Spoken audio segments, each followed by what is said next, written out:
Yo, yo, yo! What's going on? Welcome to the Cauldron of Burgers live stream. I'm kind of leaning over this way. It's really funny. But I am really stoked for this episode of.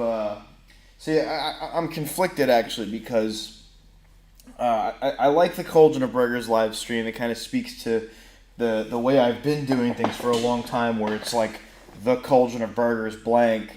But I also like Cauldron of Burgers TV. So what I did with the last episode was I made the title like Live Painting with John M. Gussman, and then I changed the name afterwards to just Cauldron of Burgers TV Episode 1. I'll probably make some kind of, I'll figure out some sort of working title system eventually. But just want to say big shout out to everybody that tuned in last time. I was expecting nobody to tune in, and I had a nice little handful of burger heads that watched me, so I really appreciate that. As far as YouTube tells me anyway, I had a nice little handful, so I really appreciate all of you that stuck around and took the time to watch me do my little things and talk to myself and be a little crazy man that I'm destined to be. I really enjoy doing this. I really enjoy this format more than I enjoy doing a podcast, or more than I enjoy doing these things separately, you know. So I think that this is sort of the great emulsifier of all the things that I've kind of had my hands in over the years. It's like really just a home base and I guess really just like an HQ and a place where I could bring everything I do. And that's really what I'm looking for. And I really want to build on that sort of thing, especially since, you know, I consider Cauldron of Burgers just to be like my studio practice. Sometimes it's a publishing company, sometimes it's a media, whatever, sometimes it's a record, sometimes it's just whatever I want it to be. So I feel like oftentimes universally that doesn't make sense enough, and you gotta like run uphill a bit in order to really figure out what you actually want out of your life and your work. And for me, this, as I said last time, kind of scratches all the itches, which is really, really nice. You know, I'm very, very stimulated by this, because it's like, okay, I'm documenting footage, which I just like to do, you know. Like it's not even really like a super like look at me sort of thing or whatever. It's like it's just like I just love making videos. I've been making stupid videos my entire life. I had a digital blue as a kid, which was like this little like I guess early digital camera for kids, and it came with like editing software, and I used to make a whole bunch of crazy videos with that. I used to, on Instagram, I used to make funny videos all the time. I used to make Vine. I just always, in some way, shape, or form, have been documenting things. And there's something about it that just really makes my brain feel good. And I guess when you are trying to achieve the level of, what's the word for being prolific? When you're trying to be as prolific as I try to be, documentation is really important. So, I guess that's a really long way of me saying that I really enjoyed this, and I almost didn't do it today because I had blood drawn. I had to go to the doctor and get blood taken, and then I had to take one of my cats to the vet, or one of our cats to the vet. So I was kind of getting shot, and I was all over the place. But something told me, like, come on, get over there. And speaking of which, speaking of getting over there, is the gallery at. I have very special shout out to them for letting me use this space after hours in order to achieve my stupid little vision, or at least attempt to achieve it in the most genuine and authentic way possible. I really appreciate them, and just like trusting me to just hold it down a bit. As far as, you know, not making a mess, and just letting me set up here, and just giving me the space to do it. That's really arguably the most important part of any art practice, is just having a place to do it, and the time, which I have plenty of, but the space is the most important part. So big shout out to them, obviously, Brittany, my girlfriend, and Lauren. I really appreciate it, and yeah, I guess that's all I have to say about that. Probably, as long as I do it here, I'm gonna have to give them a big shout out because it's it's definitely a big risk and liability a lot of the times letting people into your business. So like I said, thank you for trusting me. I appreciate that. And I guess without further ado, I keep looking over at the screen. I gotta get out of the habit of doing that. I probably need to get some kind of stream deck situation if I'm gonna take this seriously, just so I can see any comments or see how things are looking, and just kind of have a continuous dialogue. This also hurts my fucking neck really bad. But yeah, what are we getting into today? So, if you are a seasoned veteran of the Burgerhead Way, I've been working on a book called All in a Day's Work, and I started posting pretty consistently. It was funny is that I started posting pages on the Cauldron of Burgers Instagram, which is at Cauldron of Burgers, all one word. I started posting those pages, and I was really trying to do it in sort of a way of like not being super, I guess, staunch on serialization and just kind of getting pages out when I get them out. And then I noticed that I'm just not built for that sort of thing, and I started really putting pressure on myself again. And yeah, it wasn't going well for me. So the idea didn't stop. The thing didn't at all leave my list of like priorities because it's number one. But I just found myself falling back into old habits, and I kind of had to take a minute to breathe and really make sure that these pages are as good as humanly possible. And the story makes sense and it's also as good as possible, more than being as, what did I say, prolific as humanly possible. I'm trying to find a balance where, like, Quest for Materiality and the 4 quarterly zines from 2021, I was focused on just being, like, a powerhouse workhorse, and that worked for a time, but it was very short-lived. And it was, like, I feel like I got to the last one, and I was just like, fuck this shit, man. This is, like, I am burnt. Not that I didn't enjoy. I love all those books. I think that they did exactly what they were supposed to do, and they achieved exactly what they were supposed to achieve. But the fact of the matter is, it also taught me that there's a balance, and I've talked about this on my podcast.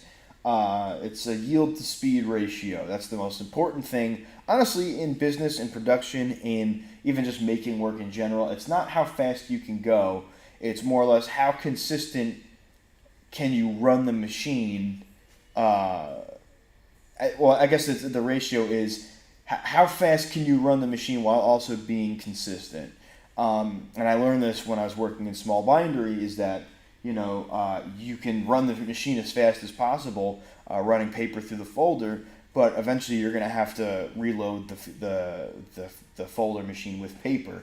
But if you could get it to a point where you're consistently piling on, you're consistently piling on paper, which you can do, and you're constantly feeding, in the long run, you're going to be getting a lot more done. So that's what I'm trying to work on. And if I take these breaks and these hiatuses from these projects, it's not because I'm giving up on them. It's more or less because I'm just trying to find a balance and trying to make sure that I'm not sacrificing anything in order to achieve something. Because in turn, when you sacrifice all the most important parts of a process, what really is going to suffer in the end is the end product. So yeah. All right, I think that's enough ranting and rambling. I had a coffee today, very late. I'm almost done with it. So I think I'm almost ready to. I'm just about ready to go. It's funny. I was like, when should I turn this on? And I went live, and as I was going live, the song "Black Shuck" by The Darkness came on. And I was like, all right, that seems like a good sign, because one of my favorite YouTube channels at the moment is Justin Hawkins Rides Again, who's the singer of The Darkness. So I was like, that's a good sign to really be, to get on my streaming shit and get this going. Ooh, I forgot to hit record. So, whoops. All right, let me hit record.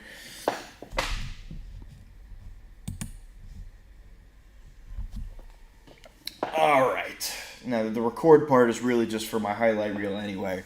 I really like the format also of how I split it up with the actual live stream and then the highlight reel for Monday's painting. It's like, if you want to sit there and watch it and go through the whole thing, it's there. If you want to fucking just see the process straight through and, just have a nice palatable video, it's there for you as well.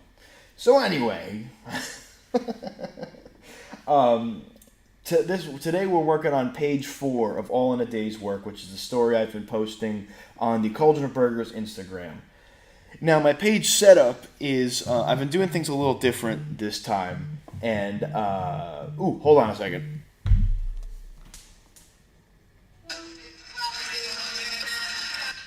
Oh, shit.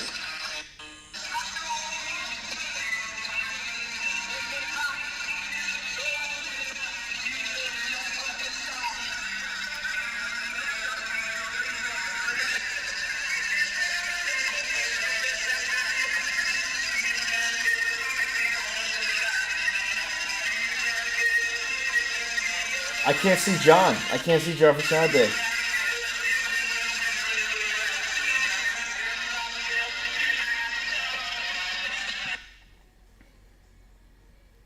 Oh.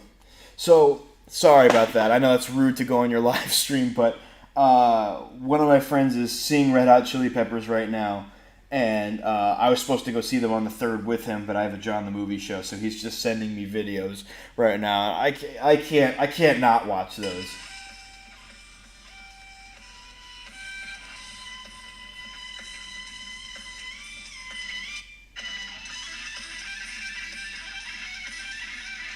Oh God, I wish I was there.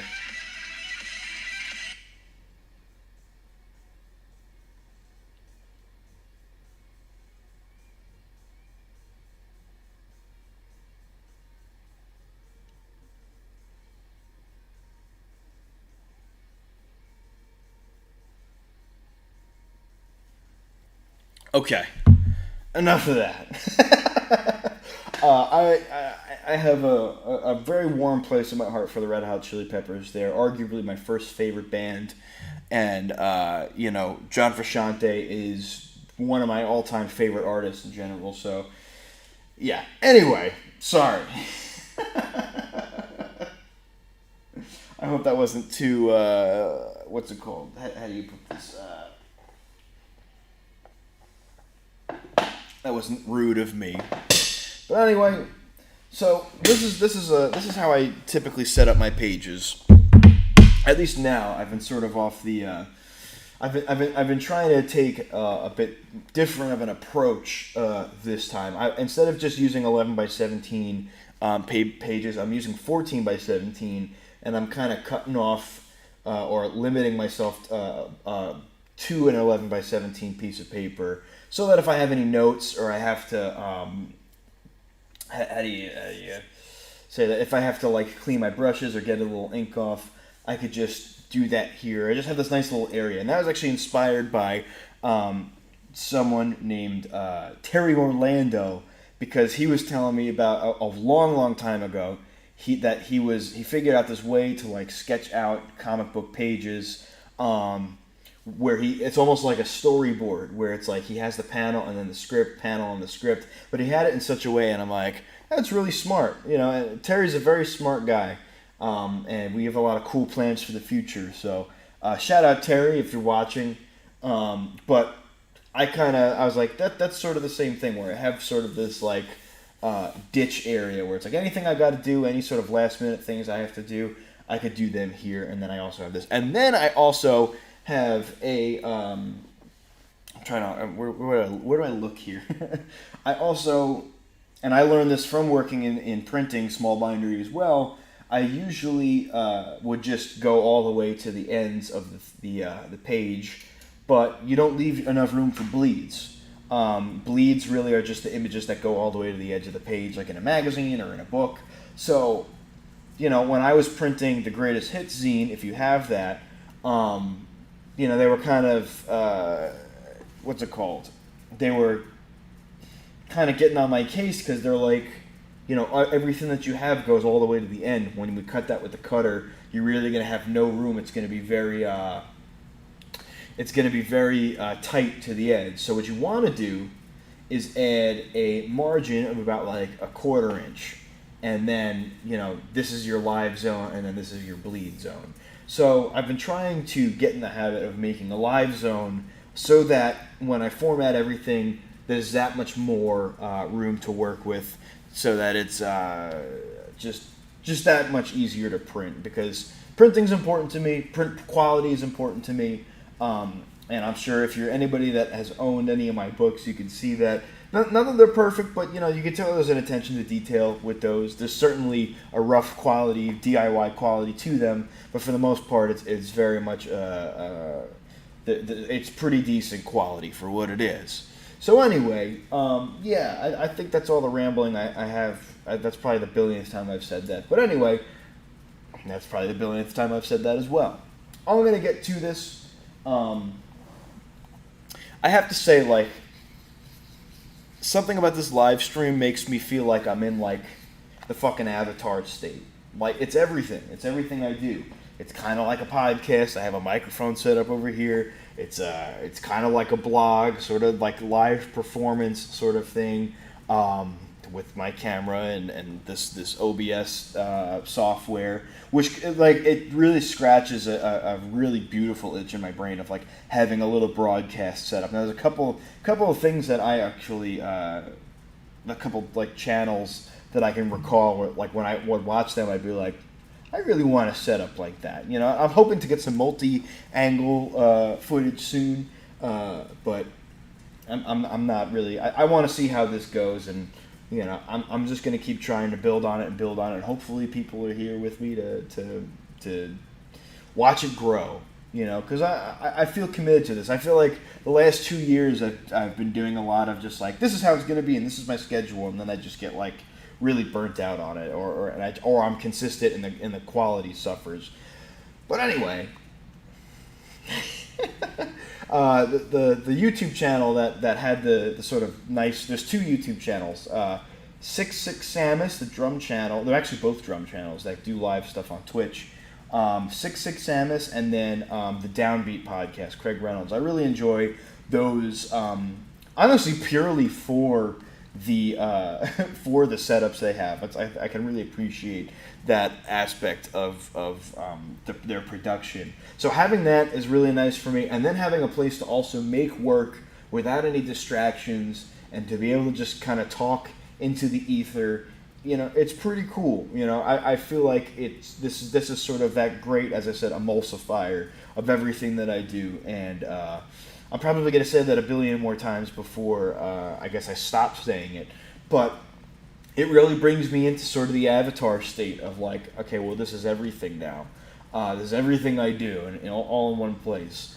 And I like getting stuff done. And there's also, like, I don't want to say performative aspect of this that I really enjoy, because I am a musician, I am a frontman, I am a performer in a way, but I don't think it's the performance aspect that I really care for more than I care about the fact that it's like, okay, I've created a situation where I have to be fully engaged, because if I'm not, like, in a situation like that and I'm just on my own and I'm just, like, making work, a lot of times I'm going to get really distracted, I'm going to get really burnt out, I'm going to be overthinking shit, and it's like when I'm in a mode where it's like, well, all I have to do here is be myself and get shit done, I feel like it really helps productivity for me. At least that's my theory at the moment. So, yeah, I think that, like, I'm excited about this. For the last time, I'm going to get drawing in about 30 seconds. I'm going to turn the music up. Oh, what do we got? Apostrophe by Frank Zappa on? Fuck yeah. I'm going to turn that up a little bit. So if you've been following All in a Day's work, basically at this point, all we really know about is the character Roach, which I guess you don't even really know his name, but he's a food truck operator, a food truck driver. And I really like this story, or the idea of this story, because of the fact that like it channels a part of my life that is pretty formative to my like development as a person. Um, just being on construction sites and like just being around that type of sense of humor all the time, where everyone's just constantly calling each other lazy and pieces of shit, you know.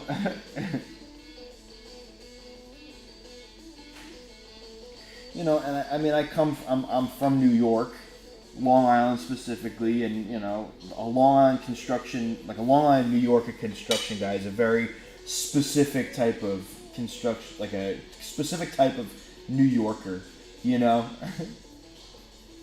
So channeling a lot of that humor is really important to me, because like I feel like it is in a way my sense of humor, you know.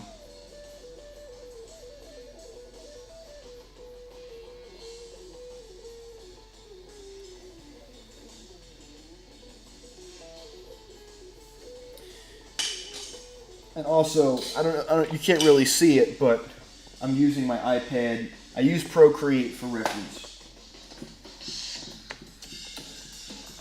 So, I don't know if you can see that. Can you focus on that? In an effort to save paper, I've been using Procreate to sketch out a lot of my ideas, which started with when I was working on The Inmate with Patrick Kinlan, and I was kind of wasting a lot of sketchbook paper making these like three by 11 comic strips, or whatever the typical comic strip is. But like just to make sketches to send to him, I started using Procreate and just digital stuff in general, just to save paper, because you know sketchbooks get expensive, you know.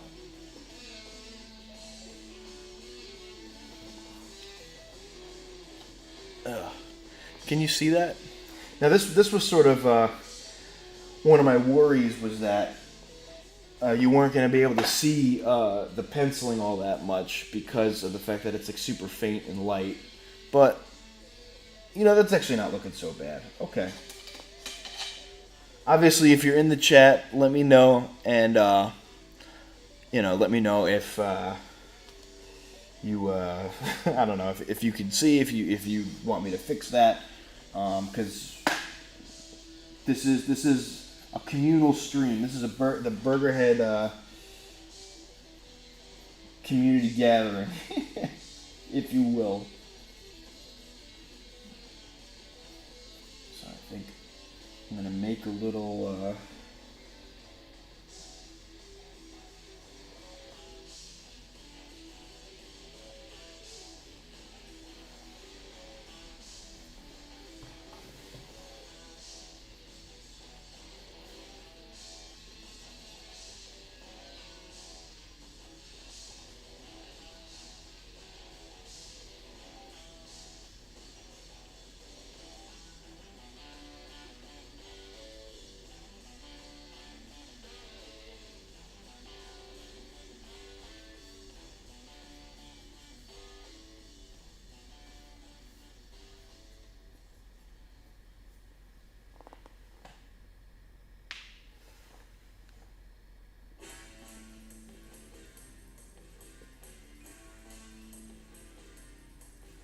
Who's this? Is this Mother's?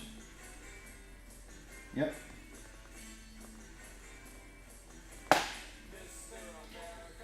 I put on my like kind of psych rock playlist, my psych rock classic rock playlist. That's kind of just what I've been listening to lately, honestly.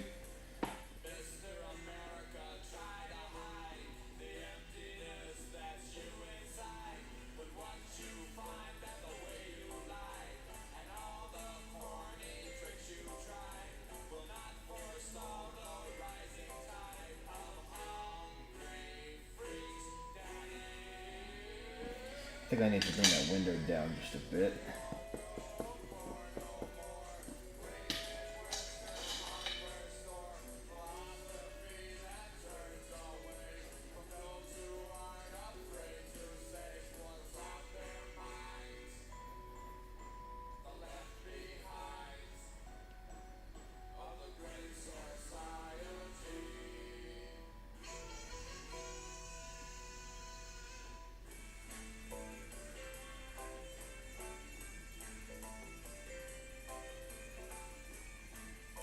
guess. Can you see? I can kind of see, right?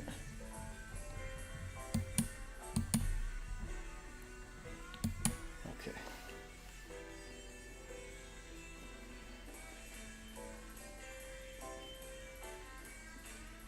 Let me see if I can maybe...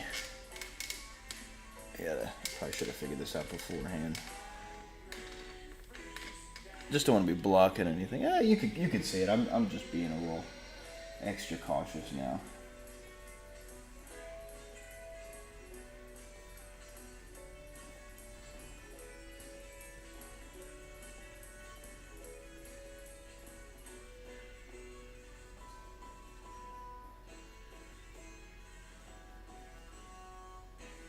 Now today I'm just going to be inking only because I've been doing lettering for this book specifically in Procreate because I'm not really a lettering master, definitely not my forte, and I like having the option of just being able to try things out and not have to feel like fuck I'm just like beating up this page. And then I also make my own halftones. Which I will do eventually on, I'll show you how to do it on this live stream, or show you how I apply it, but I lost, because I haven't done it in a long time. I had, for the last couple of pages, I had, what's it called? I had, what am I trying to say here? I had leftover sheets from way back, like 2018, when I was doing Cosmic Debt. All these titles, by the way, are on CauldronOfBurgers.com. You can read them. I believe it's like $3, and you get a digital download. There's also a bunch of stuff in the store. It's CauldronOfBurgers.com/shop. Yeah, I had a bunch of halftone sheets that I made myself, and I have to make more, but I lost the file, so I have to kind of figure that out. And I was kind of cramming before this to try and maybe make some, but I'm like, you know what? It's better to just not go crazy with this while I'm still wetting my whistle, you know?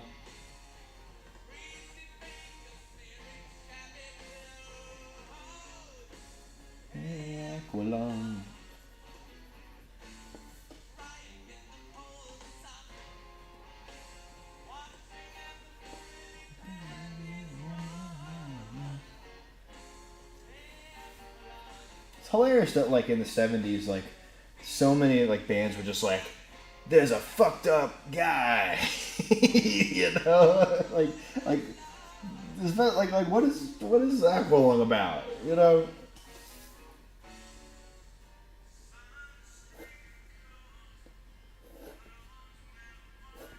Like 80s heavy metal was, like, the same way, where it's like, there's a fucked up thing coming for you. And it's like, well, how do you know? And you're like, well, I'm the one who barely survived. You know, like, what? Why? What is that?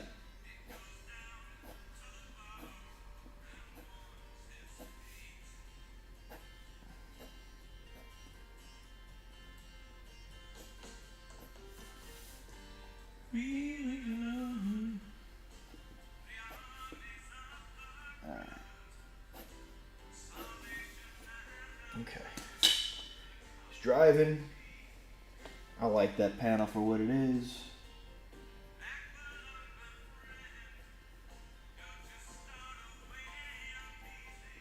And I think for the posting schedule, I'm probably going to get a shitload of these pages done and then just post them periodically. Because the point of posting them on Instagram wasn't supposed to be for like serialization, as I said, like a webcomic.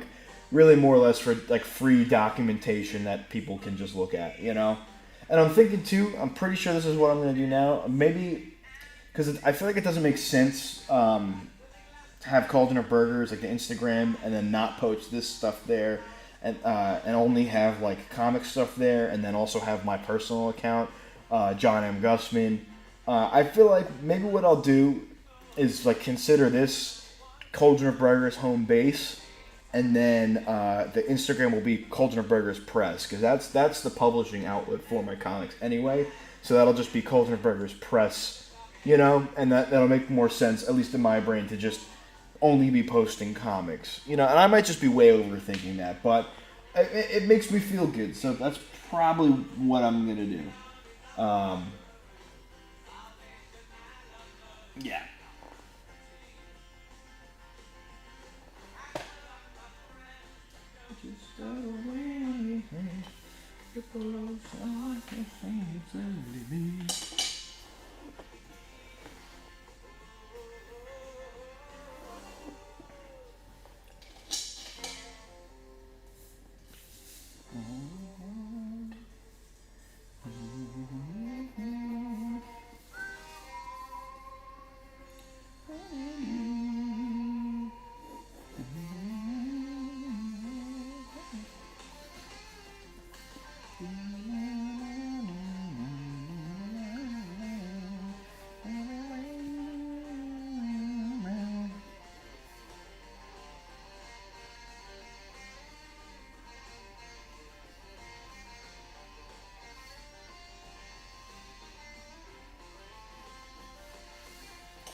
I think I gotta come down a little more with that.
I don't know how feeling like a dead duck feels. I was kind of feeling like a dead duck today.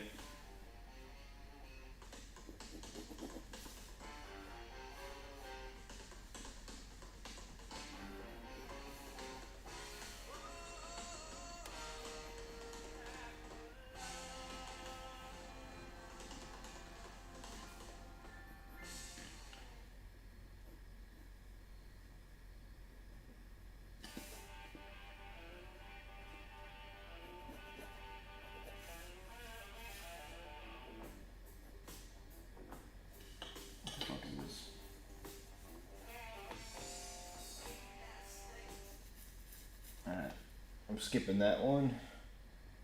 I've been really on a Hawkwind kick lately.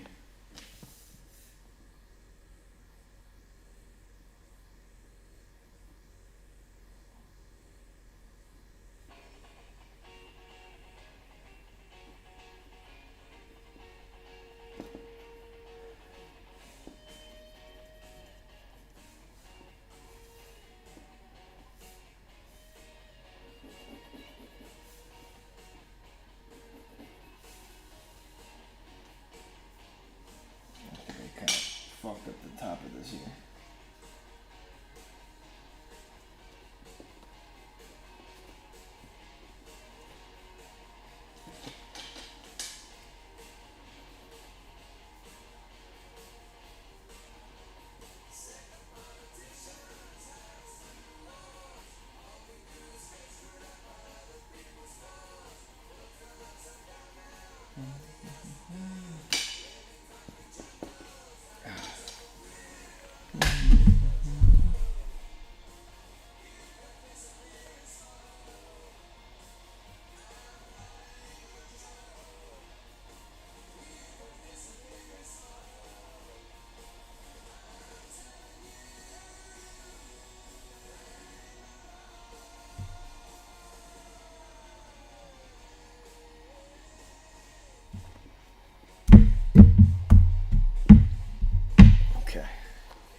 You know, if I'm gonna be honest, I've been putting off this page for a long time because there's so many panels. Those are 1, 2, 3, 4, 5, 6, 7 panels. That's fucking crazy.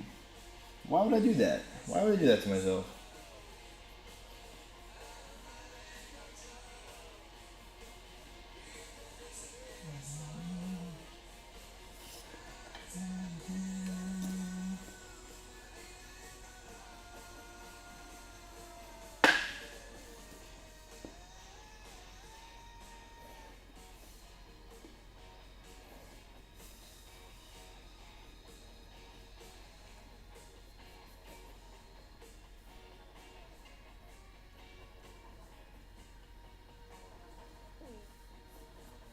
My stomach made a little noise.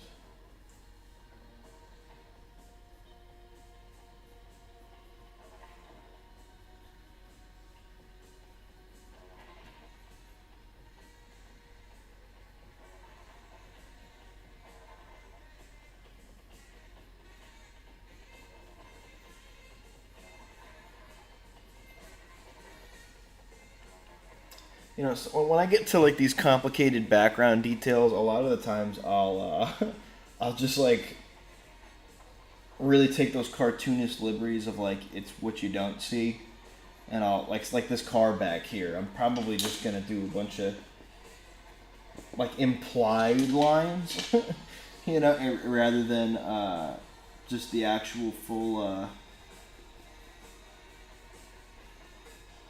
like I'm really drawing like a detailed car. And I definitely am trying to be on my Frank Miller shit of just like trying to learn how to draw cars better. Because like what's the quote that he says like when he was thinking about doing Sin City, he's like, well, I don't know how to draw girls and I don't know how to draw cars, so that's basically like what he drew forever until he got really good at it, you know. And that's like obviously undeniably an incredibly stylistic book.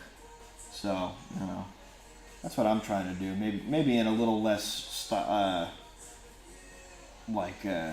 noir kind of way, but really just my own kind of way, just making a really stylized thing.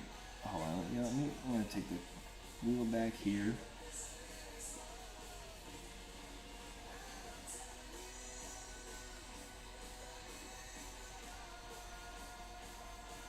One back tire. Going, bam, bam, bam. And I'm just gonna.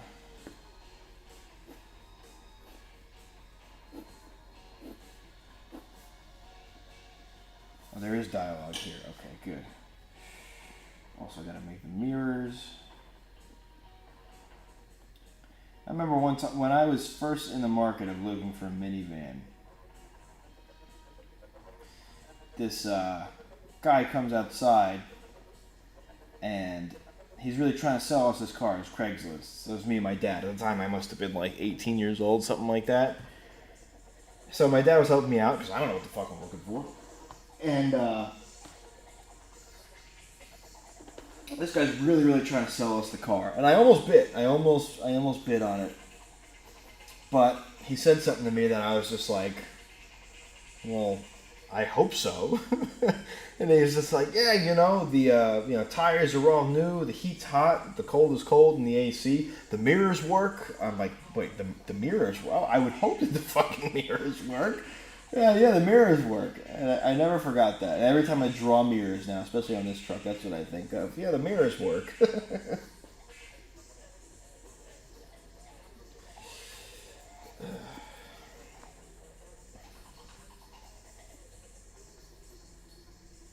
I'm going to go on record and say I fucking hate owning a car. Like, I hate having a car.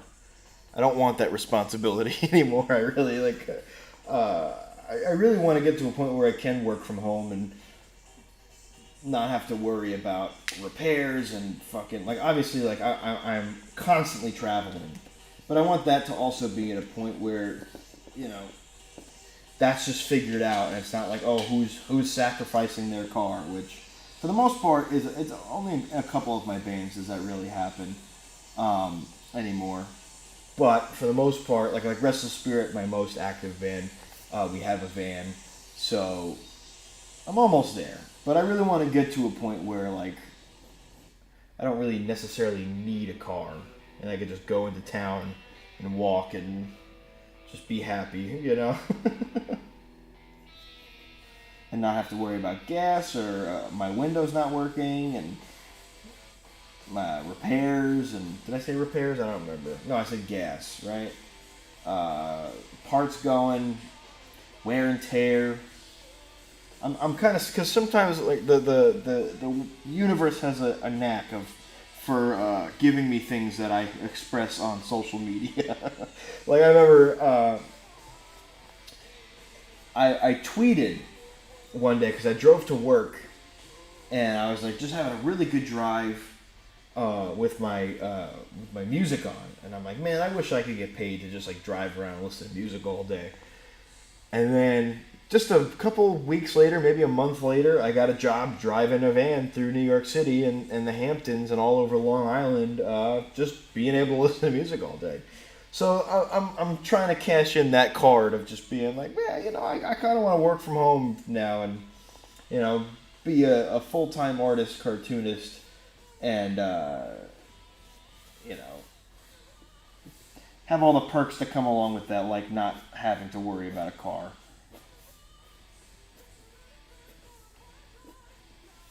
All the other shit will work itself out, that's really what I want. As little liability as possible, you know what I'm saying? I think that we could all afford that. Alright, I'm really cruising through this better than I thought. I'm really happy about it. And like I said, I think that a lot of it is because I am, in a position where I'm just fully focused on what I'm doing. And I'm fully focused on being myself. I don't know why, maybe a camera and knowing that people are watching me is what more or less influences that. Because I think my first instinct as a person is just to fuck off all the time when I'm by myself. Or sleep,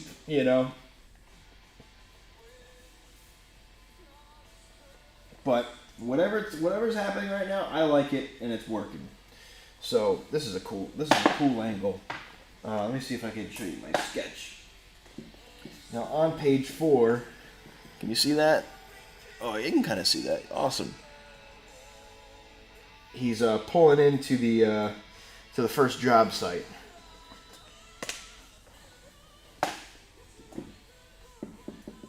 I love the darkness. I don't know why. I just love it. It's like it speaks to the rock and roll parts of my brain that I love, but also like is weird enough and like off-putting enough. Ooh. That it's just right up my alley. Like all the falsettos and stuff. But it's not like typical of like 80s falsettos. Like it's very much like its own thing. Like, only Justin Hawkins sounds like that, and it's just the way he sings. And I think it fits only for the darkness.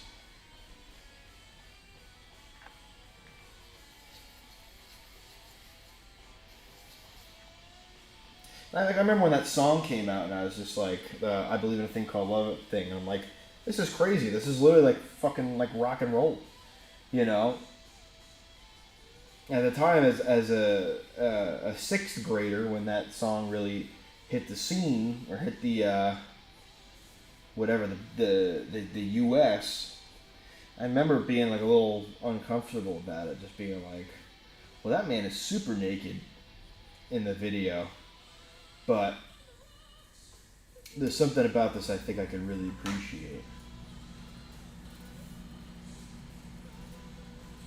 And his YouTube channel is awesome because he really actually like, he doesn't just like react to music. Like he obviously gets requests, but he like actually really analyzes and like breaks down a lot of music like with a guitar. And I think that's really cool. That kind of I love that kind of shit.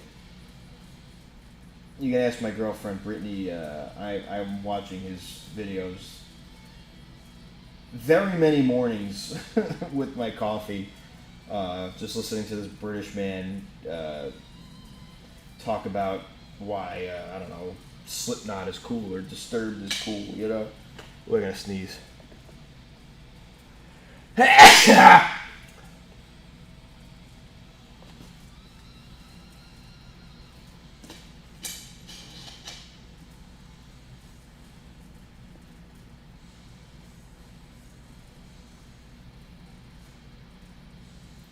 I used to get thrown out of class all the time, all the time for having a really obnoxious sneeze and a really obnoxious yawn.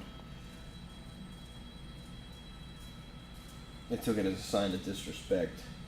I think a lot of people take a lot of things I do as a sign of disrespect. Like, I don't mean it disrespectfully. I'm just me, and I'm just expressing my brain. I think that's a lot for a lot of people. Because I know I can come off like a fucking asshole, but it's not my intention, you know. Like, I'm not intentionally trying to hurt anybody or be a dick. It just comes out the way it comes out, you know.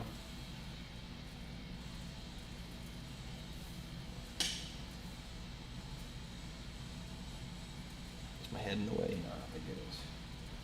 Okay. Gotta make a little frame for that.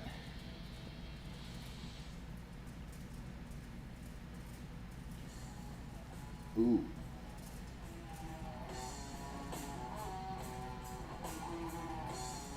There's a video of this, I think they're a Long Island cover band covering this song, and like they're a bunch of old dudes like playing in a backyard, and like they look like they'd suck, but they fucking crush it. I don't remember the name of the band or anything, but I remember being like super impressed. Like, this is awesome.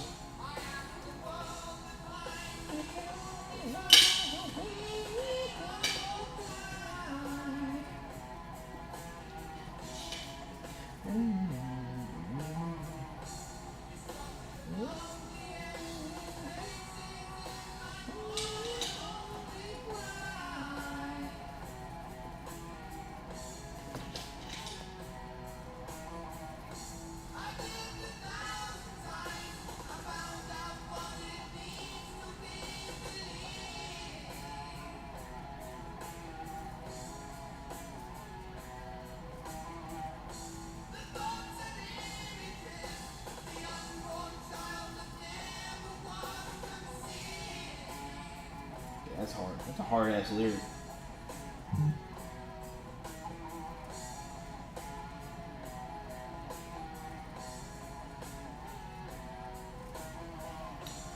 One thing I really got to get better at is drawing wheels, you know?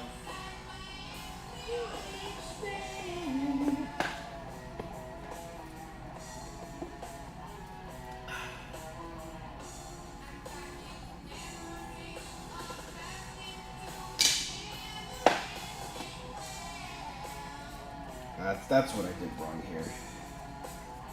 Looking at my reference. This has got...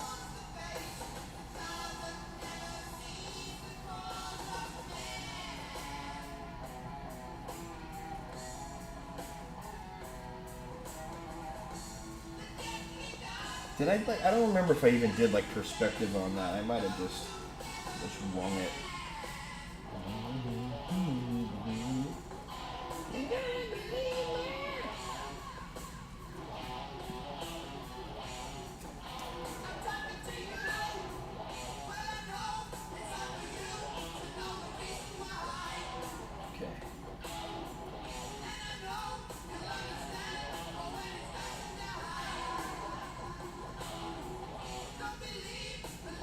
There we go.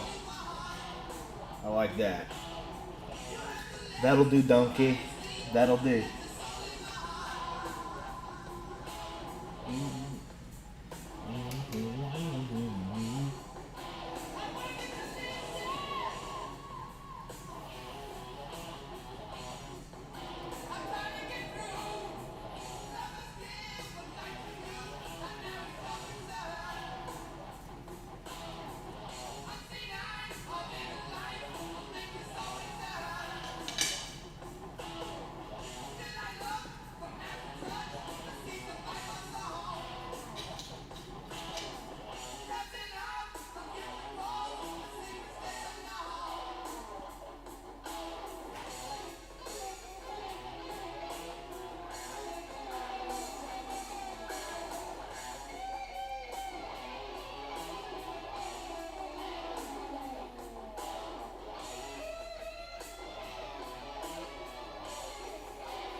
One thing I've been really getting into with these, with this comic specifically, is really shading out these figures, these characters.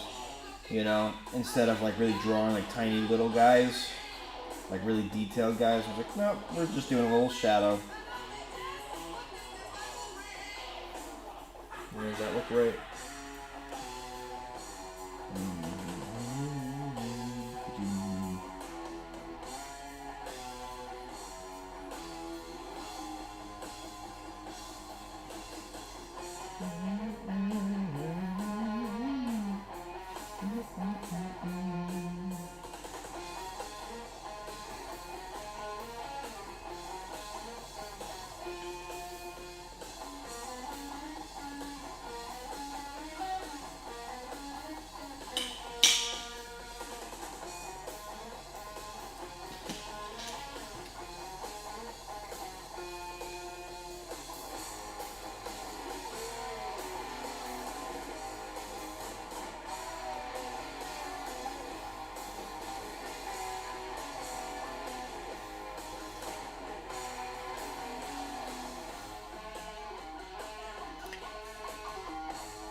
I gotta stop doing that. Getting so close.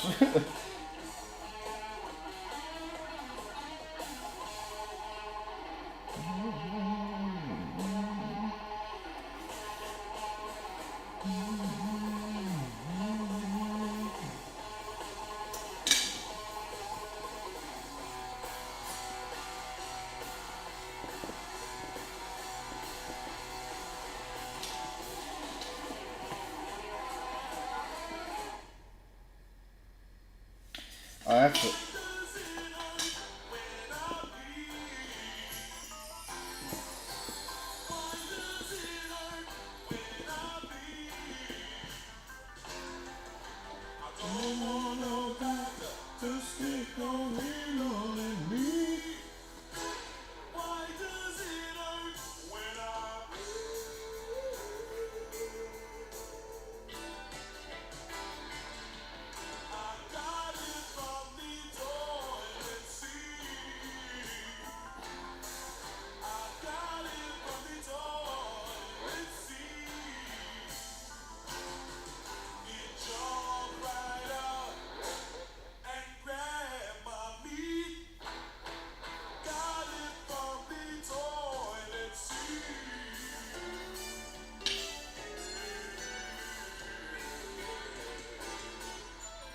I always call this part the Christmas part.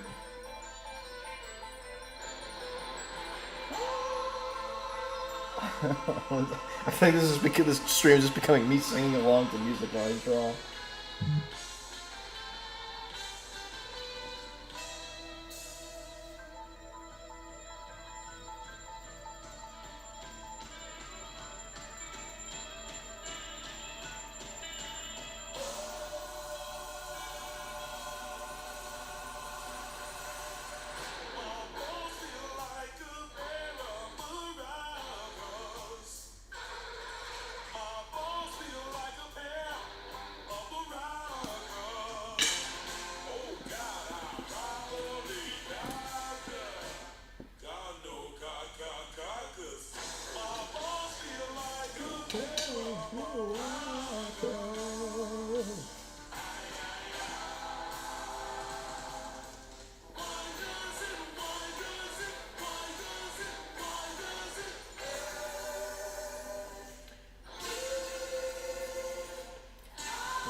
I'm gonna move on from this one, and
A lot of budgie coming up on my feed there. I'm going to take a handbrake real quick. Okay. Whew.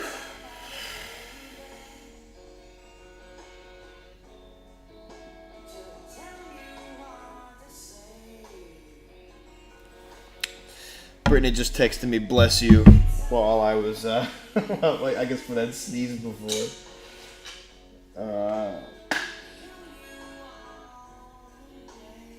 Okay.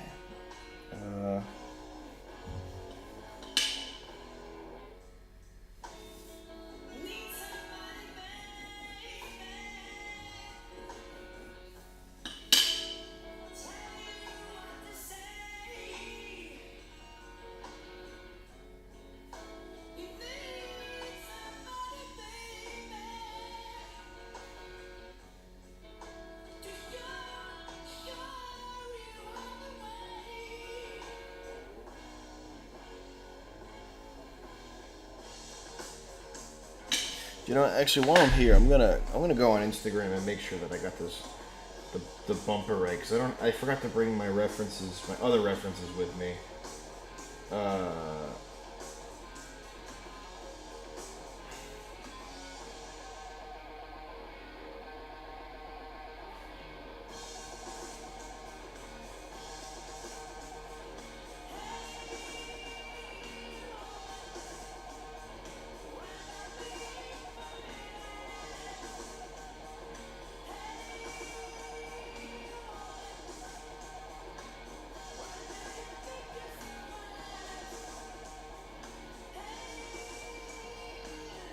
Okay.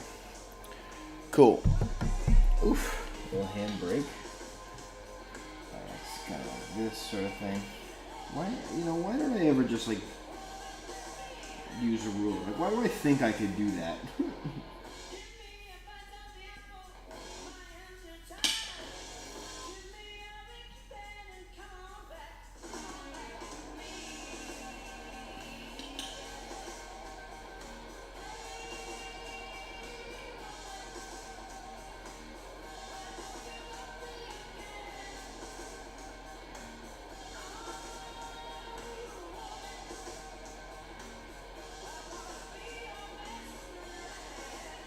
Thank you, Budgie. Okay. Now this next panel, I'm going to be drawing some goons. Some construction goons.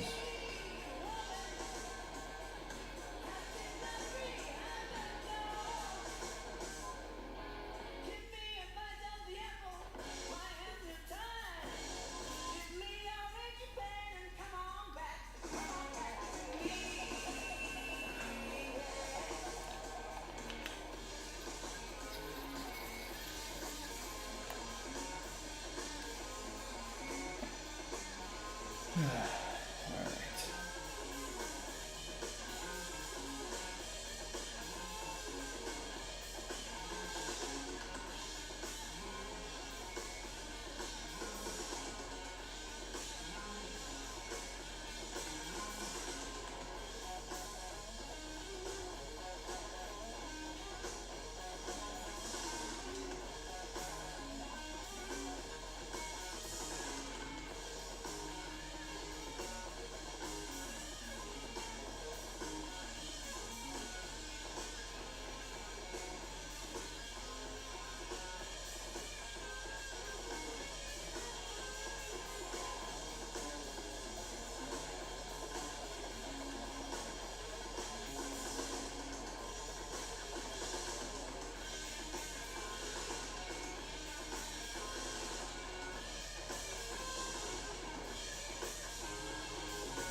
Keith, welcome back, brother. Thank you very much. Appreciate you taking the fucking time. Shout out, Keith. You're the fucking man. Ugh.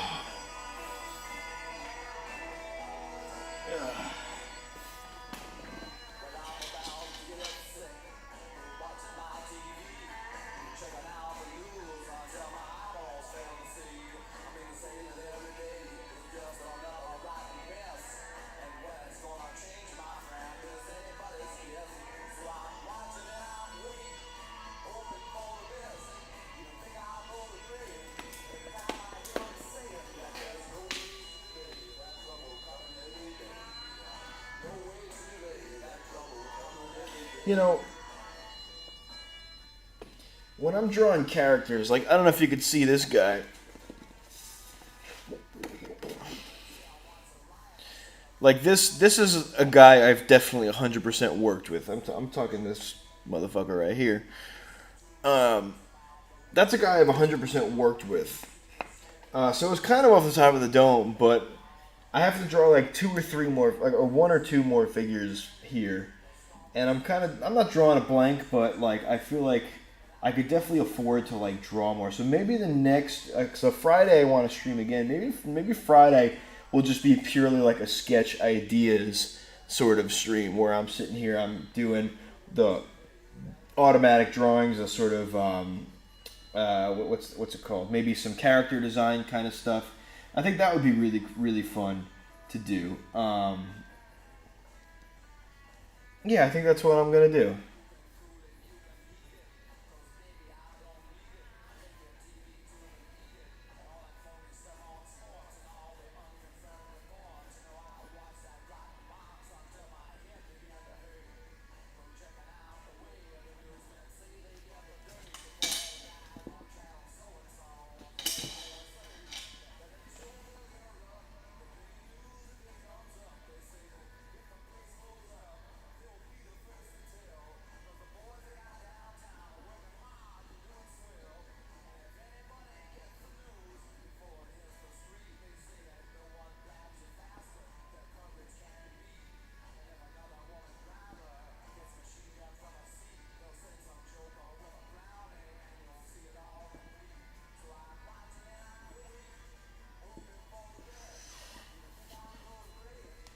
Hell yeah. That's exactly what I'm gonna do then.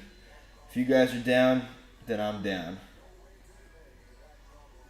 I don't really do that all that much. I kind of just very much just go balls to the wall when I have an idea. I don't really plan much. I want to. That's maybe why I'm trying to do more shit like this, you know.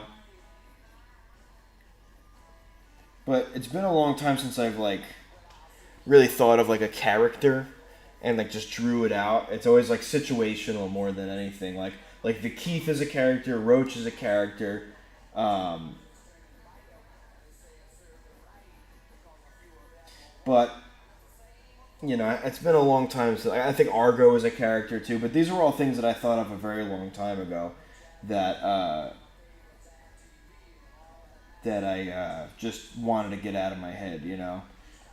Whereas, like, you know, a lot of the stuff, yeah, it's sort of a lot more situations than it is, like, specific characters. And if I do think of a character for it, a lot of the time, it's, like, the dumbest possible, weirdest looking thing I could possibly think of. Because they're about to, like, shit their pants or die in a plane crash or something, you know, like, uh, which that was referencing two of my past comic strips. Or, I don't want to say die in a plane crash, but thinking about dying in a plane crash.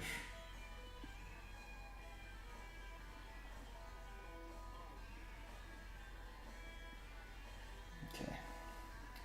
These will do. These guys, because they're not important to the story. They're like extras.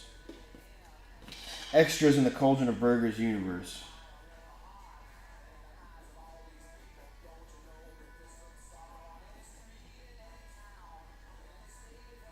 Trying to give this guy like a janitor's outfit or something because it's sort of like a factory. Okay,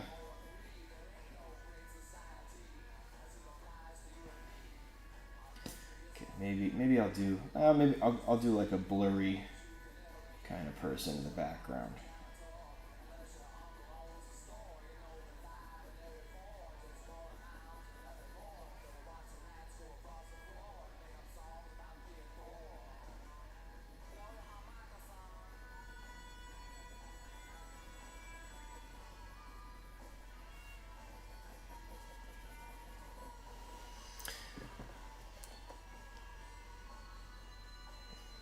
Yeah, no, I definitely try and do that. I'm just impatient because I'm just excited, but no, it's definitely something I want to do. Speaking of which, I'm gonna be in Worcester, I believe, September 4th, for that zine market. So maybe I'll see you there. I think AOA is playing and stuff. I was just talking to Terry about it, so maybe I'll see you there. Maybe I won't. I don't know, but I hope to see you there. I don't know how close you live to Worcester, but um, yeah, I'll be there.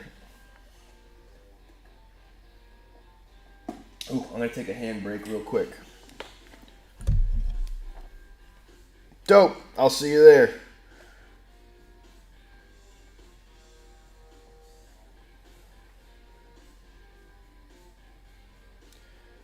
Whew.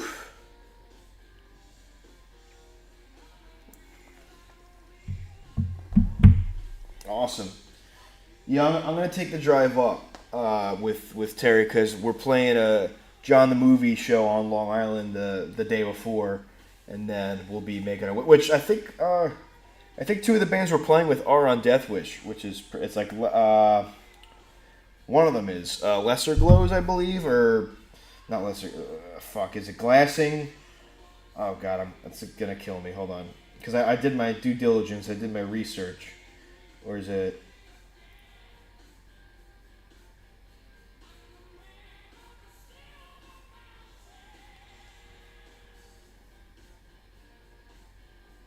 Oh shit! All right, never mind. They're not even on that. uh, we won't talk about that. We won't talk about that anymore. Then never mind. Sorry.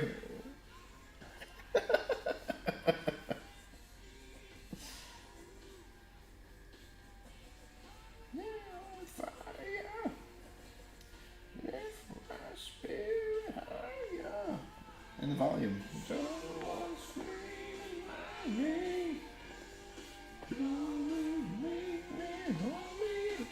Okay. I'm in a strange angle here. Ah, fuck. Shit. Alright, I gotta get down. I gotta get low. Okay.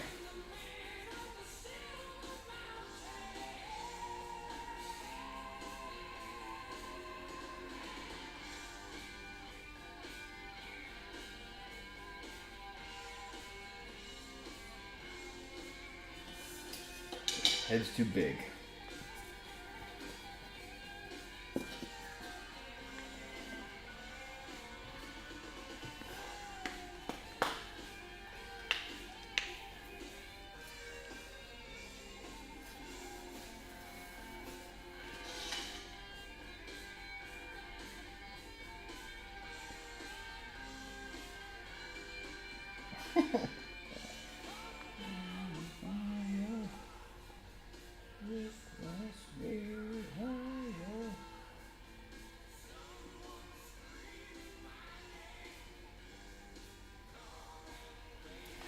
Now, I'm gonna say something about this record. It's honestly like perfect start to finish. I did like a deep dive on it back probably last year because I was really trying to get into the habit of just like listening to full albums in the morning, and I was blown away like every track. The record is Richie Blackmore's Rainbow. Right? Did I get that right? Yep. Richie Blackmore's Rainbow.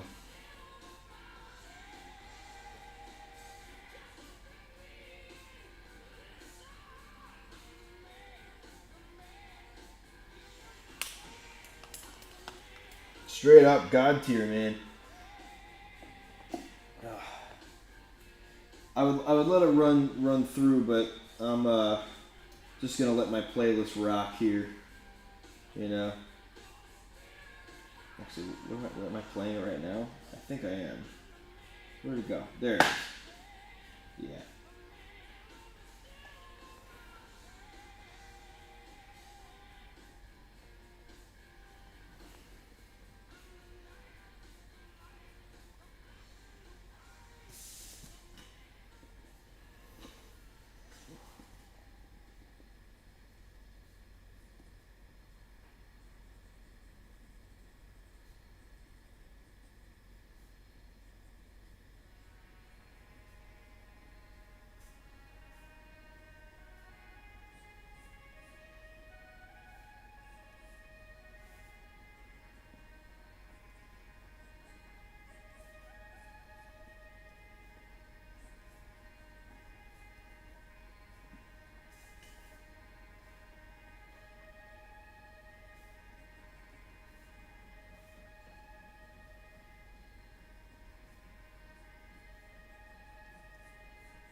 I gotta look that up. Actually, let me see if I've ever actually, because I feel like a lot of stuff I like see, and then just it doesn't register like the name or anything like that. Like sometimes I'll see art from it and it looks like it'll. Oh no, I've never seen this before in my life, but this is crazy.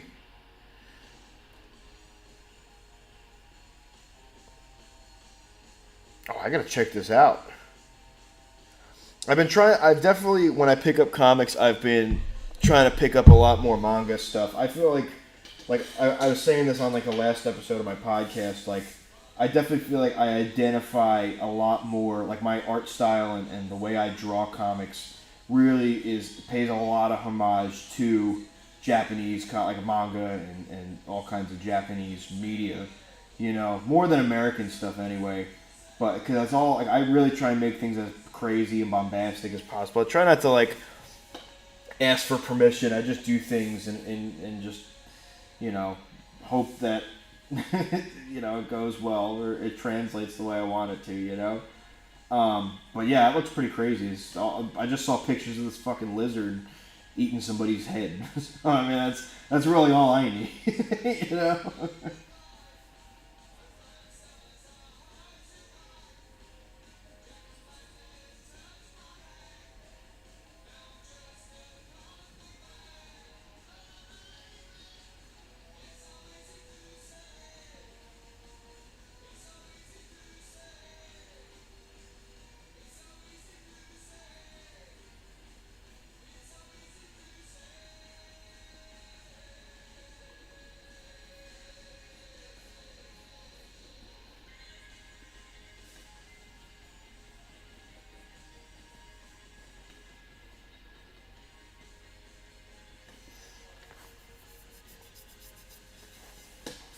Like I just read this book, Crazy Food Truck, which I kind of was like fuck when I saw that, because like I've had this idea of a food truck operator for like as a character for straight up like at least 5 6 years.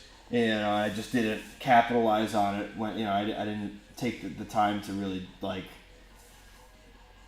see it through at the time. So when I saw that, I was like, "Ah, man!" But I actually read it, and it was fun. It was a lot of fun. It's like pretty much same. Like it's crazy. Like food truck operator meets like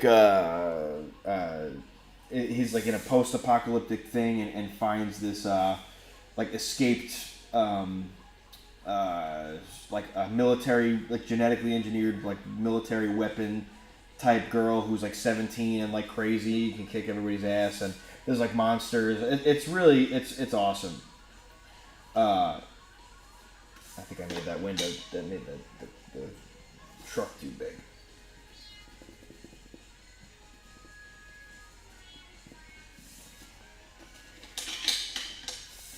Something tells me I'm gonna really regret drinking coffee this late, but YOLO or whatever.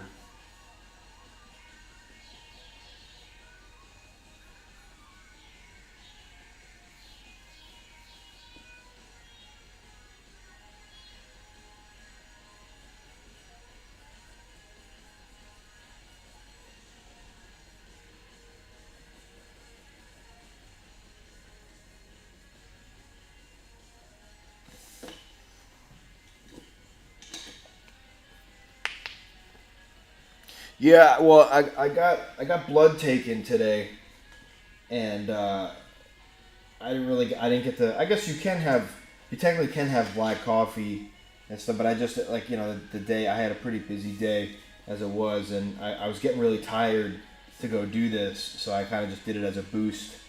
But honestly, I'll sleep. I'll definitely get to sleep as soon as I get home, but it won't be very good sleep, you know. But like I said, YOLO, you know.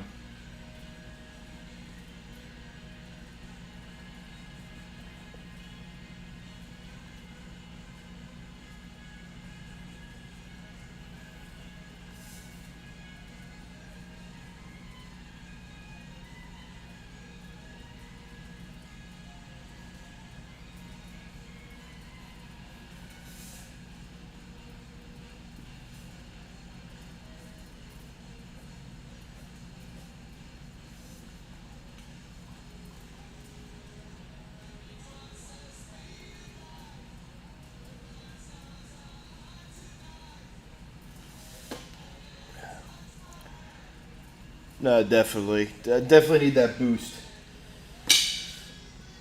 all the time. But I don't know. When you're jobless, you can kind of do shit like this. I remember, like during the pandemic, we'd have bonfires at my buddy's house.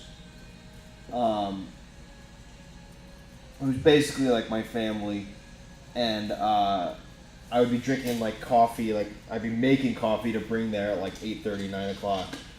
Um, and I was like, oh, this is fucking awesome. Like you're just sitting around a bonfire drinking a coffee late at night. I'm like, this is great, you know.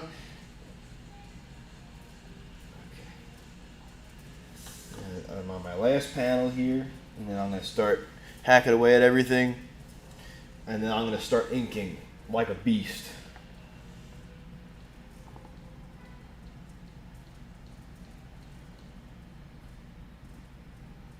Okay.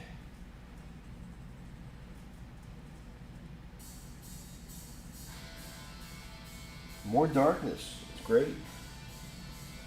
Yeah.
Yeah, dude, that was, I mean, I was in college, so at the time, like, I was finishing up my degree, so I really didn't qualify for any unemployment, but I was getting checks from my no-fault, like, accident, so that was kind of coaching me through a lot of that, and then I got, like, the stimulus stuff, and it was, I mean, honestly, my life really didn't change all that much, which obviously I'm very fortunate for, but it was honestly just, like, a really it felt like uncertain, but then it also felt like okay, it's like, well, it's not like sirens are going off and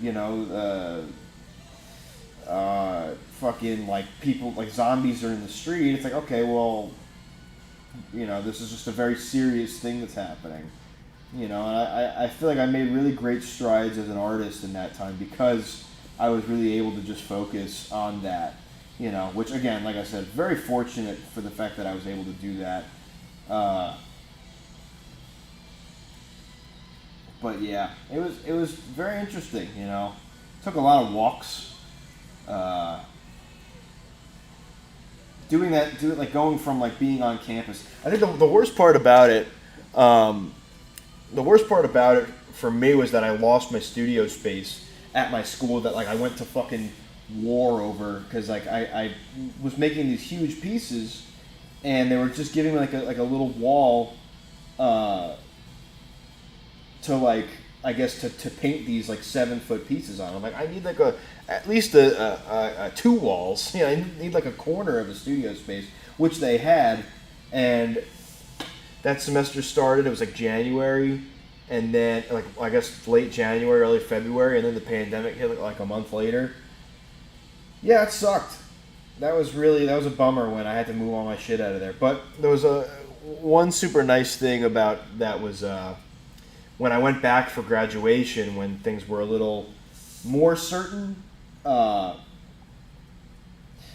it really no one else was in there. Like it hadn't changed literally at all since I moved out of there, and that was almost a year and a half before. You know.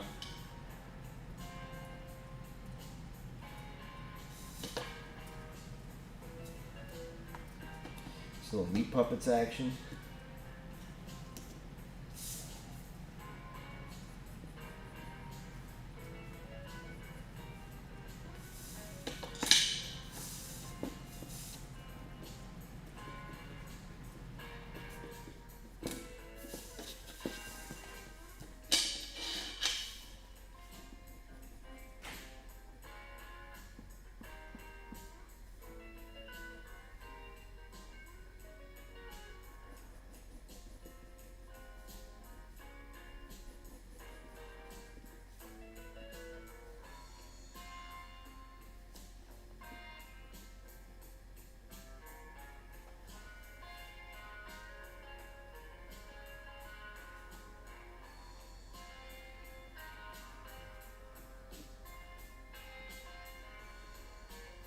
Wow, that doesn't make sense.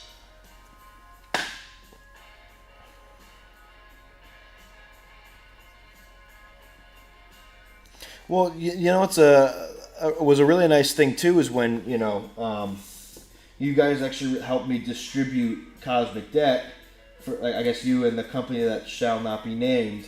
So that was really cool because that was like published and I was really ready to hit the ground running with that. But then obviously everything went the way it did.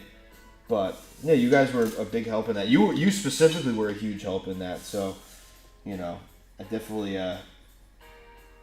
didn't forget that. But like I feel like a lot of the things that I was able to do, like, was because of people like you that were like extending your hand, be like, oh, like you should try this and try this. So I was still able to hit the ground running in a lot of ways, but not like obviously I couldn't do like conventions and go to different stores and drop my comics off, But shit happens. I think this will be a cool thing there.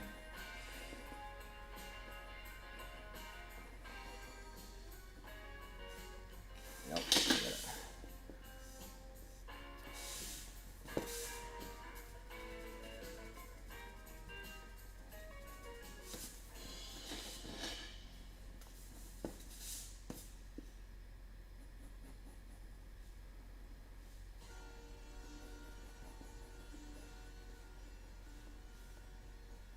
The Muffin Man is seated at the table in the laboratory of the Utility Muffin Research Kitchen.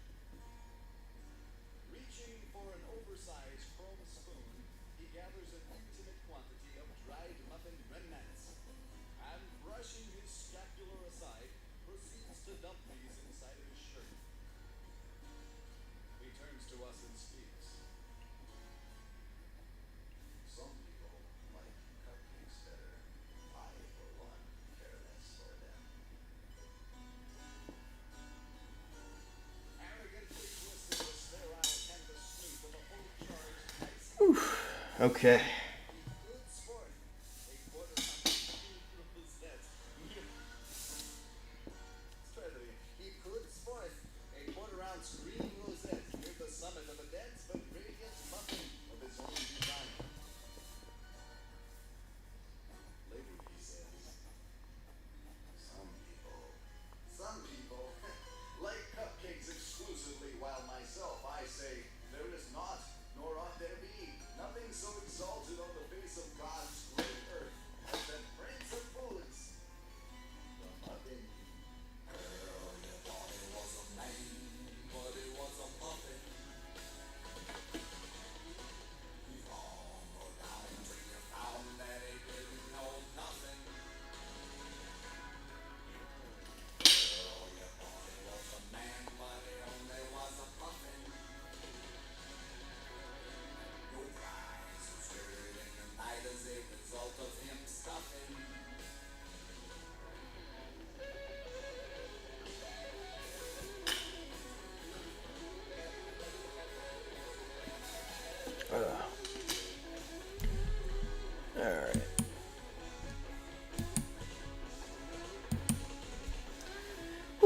Alright, so that for the most part is my penciling. I'm probably going to do just a little more just like shading and making sure my speech bubbles are all good. I really wish I brought my notebooks for the dialogue, but I mean, worst comes to worst, I could just redo the speech bubbles in Procreate.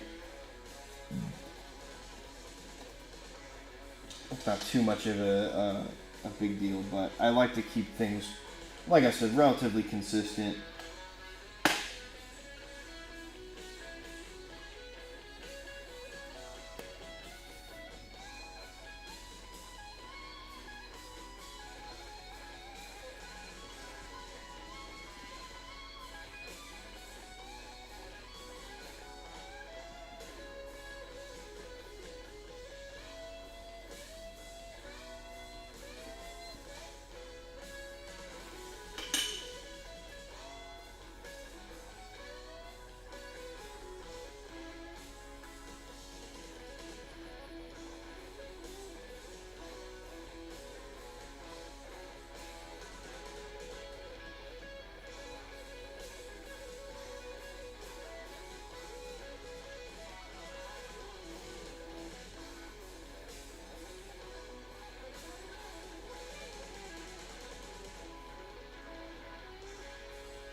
Bruce Fowler on trombone, Napoleon Murphy Brockman, tenor sax and lead vocals, Jerry Bolsio on drums, Tom Fowler on bass, Lenny Waller on slide, George Duke on keyboards, Captain Beefheart on vocals and soprano sax and madness.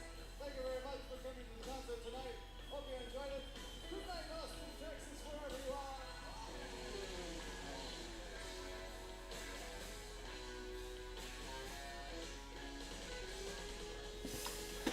Oof.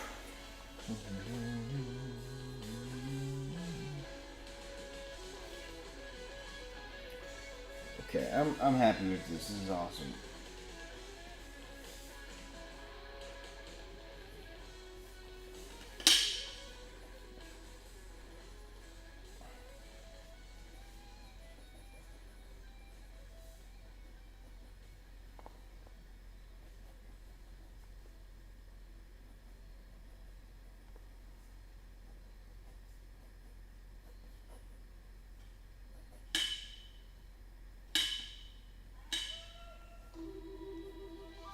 More Jethro Tull. I don't mind.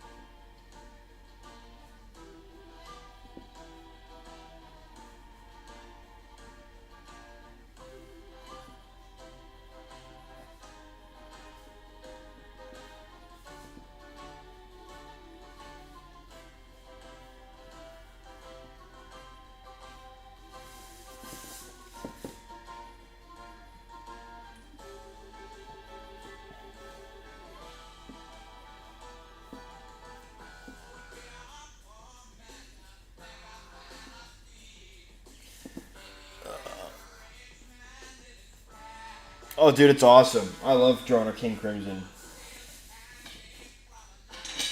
I'm surprised it hasn't come on this playlist yet. I've been listening to a lot of Red lately, and uh, that's like a really. I feel like it's almost like a really garagey like album. I love that sort of like 70s ish kind of production. Is that 70s? Yeah, I think that's.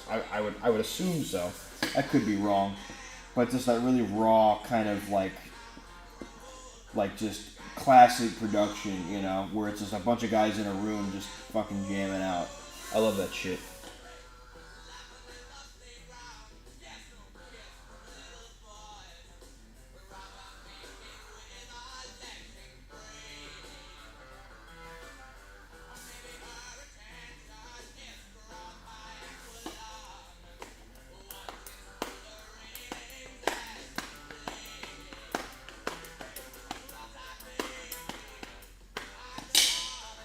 I'm gonna make this bubble a little fuller.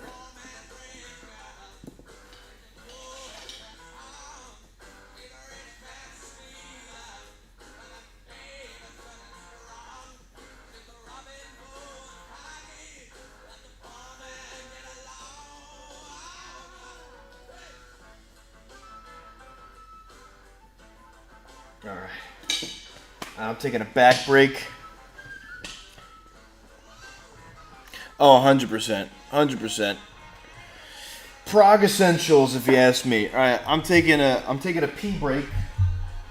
I'll be right back. I'd suggest you guys do the same. I probably should get like a pee break screen, right? Like an intermission screen. I'll figure it out.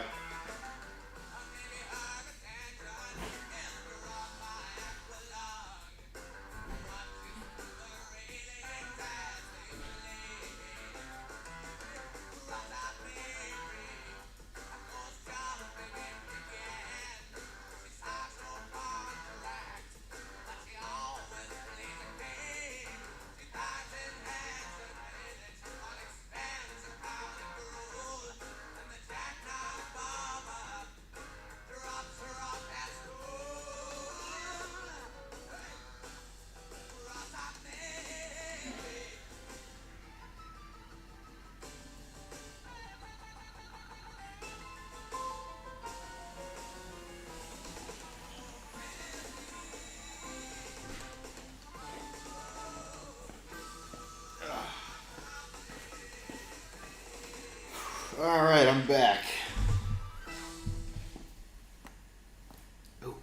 Oh, doing some stretches. Oh, do you know what? I need a cup of water.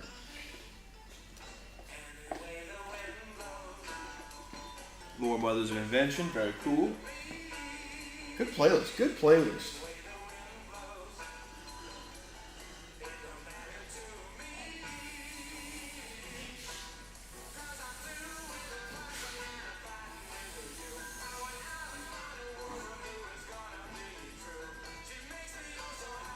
Like if I smoked weed, this would be the coolest playlist on earth to draw to. Or maybe I have a panic attack, I don't know. Okay. Just need a little cup.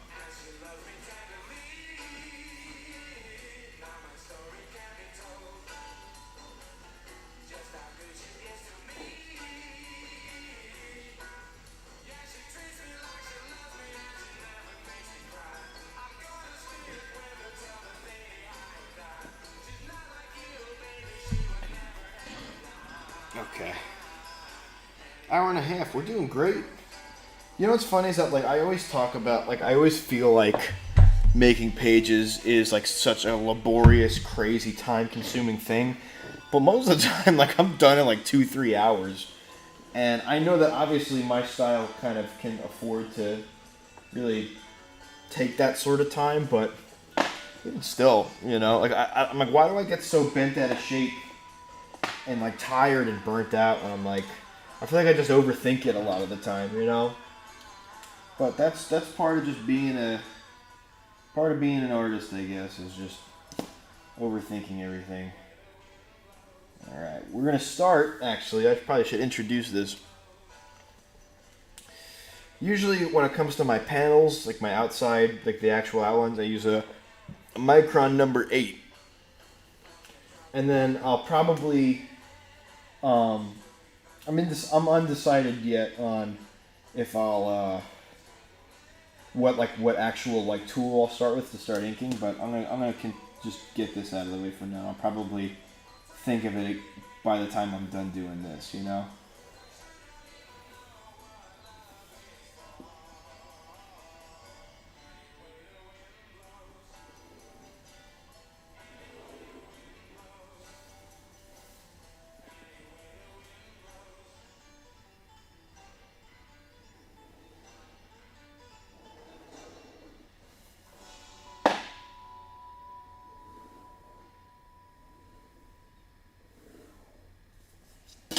Crap.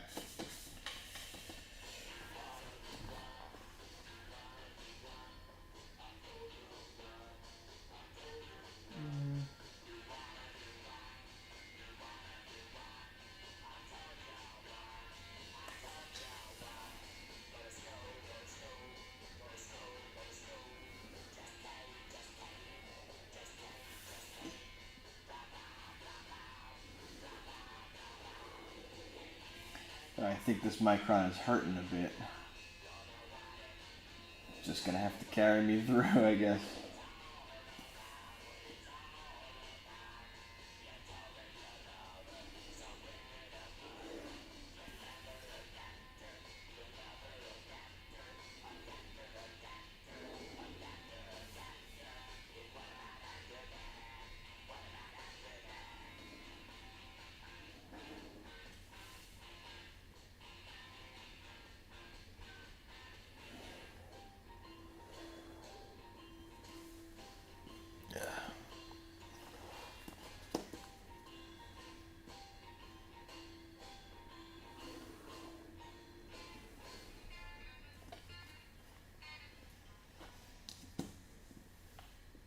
Okay, you guys can see that good. Cool.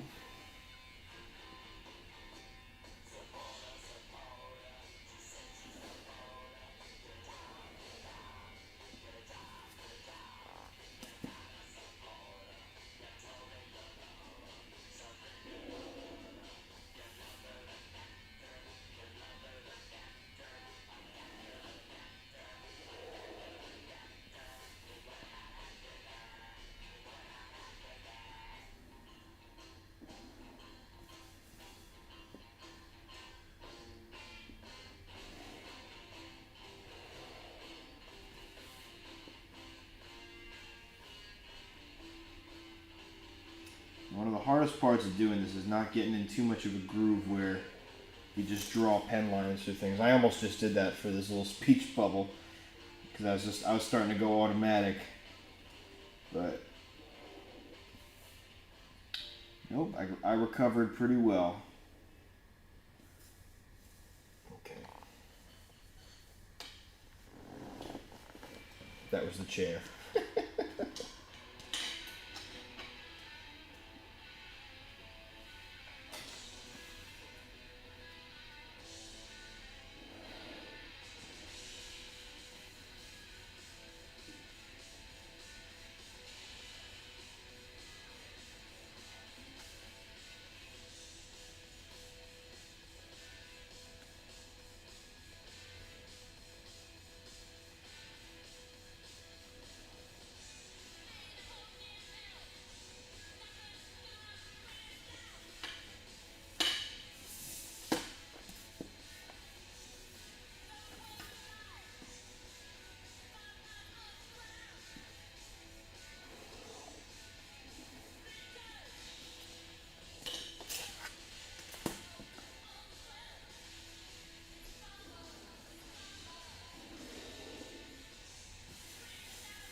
Okay, there's that.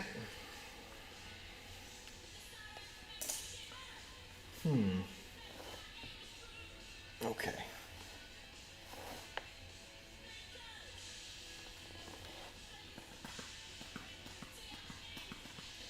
I think I'm gonna go brushes on. Well, typically what I do is like for hard edges, I'll use a dip pen, and then less like more fluid kind of stuff. I'll like maybe more organic stuff. I'll use a brush. Which there's my brush. That's what I was looking for. There we go. There's that. So I think I'm gonna start with this guy and get all my hard edges out of the way. Hard edge. I don't know why I did it like a hard edge. Okay. Speaking of which, I have to pour my ink.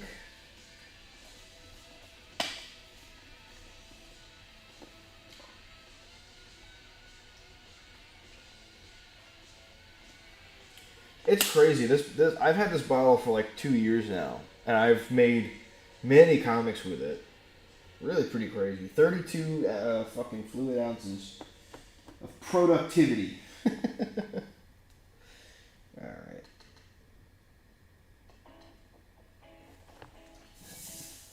Okay.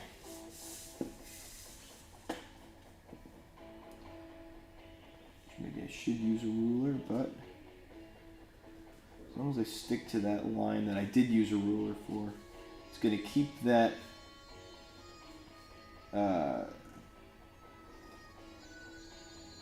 I guess that hand drawn aesthetic.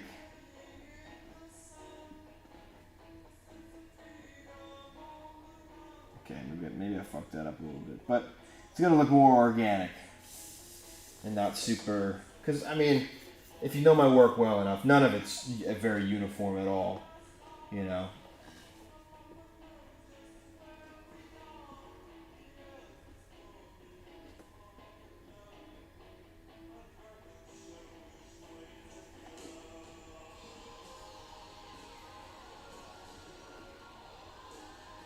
Is this more awkward?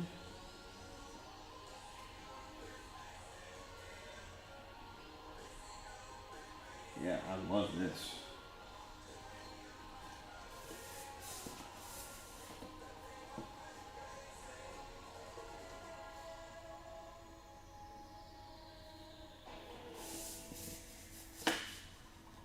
Eraser in there. There's no more use for you tonight.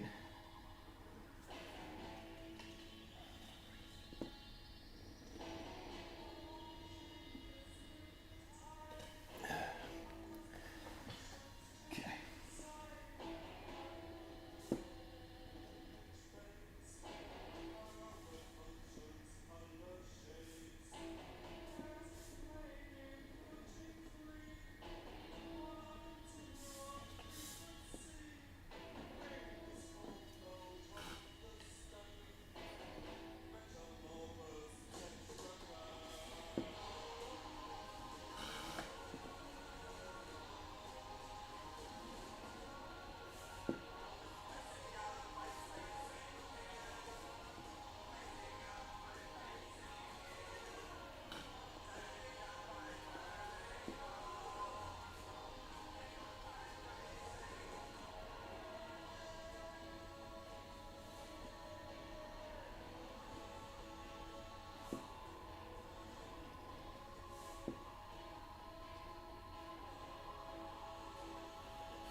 This little character I'm gonna save for a Micron, so I'm a little more accurate.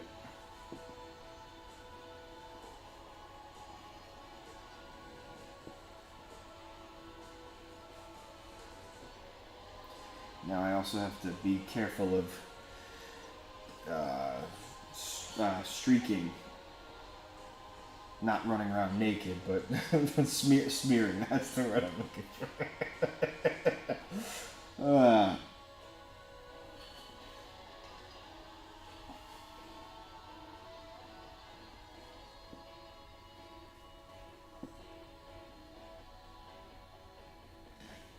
So I just remembered something funny that happened today when I was going to get my iced coffee.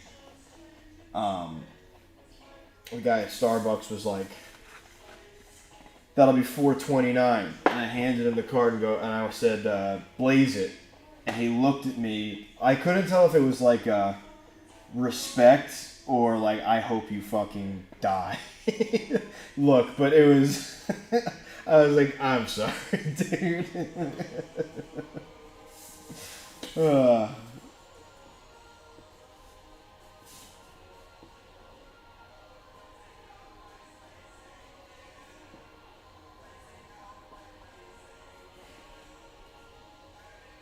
I'm always doing that to people, though. I'm always just saying dumb shit. Like, I kind of just hope to brighten their day a little bit just by making a dumb joke.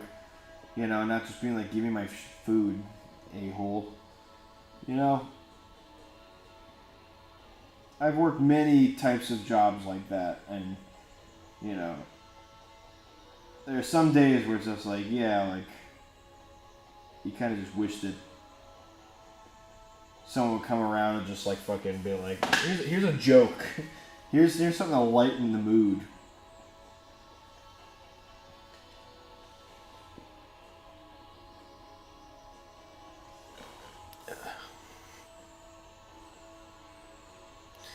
Definitely. I definitely agree.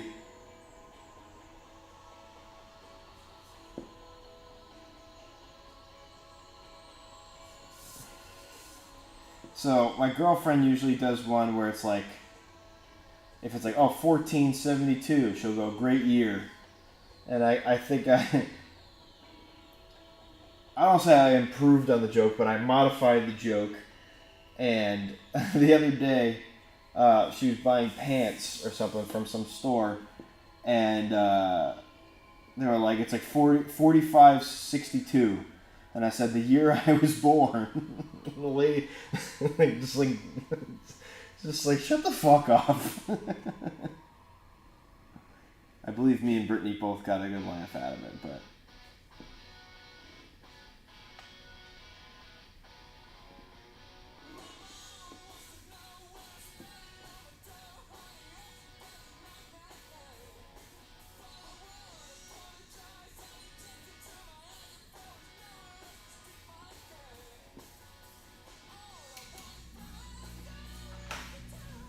So this is where my hand gets a little janky.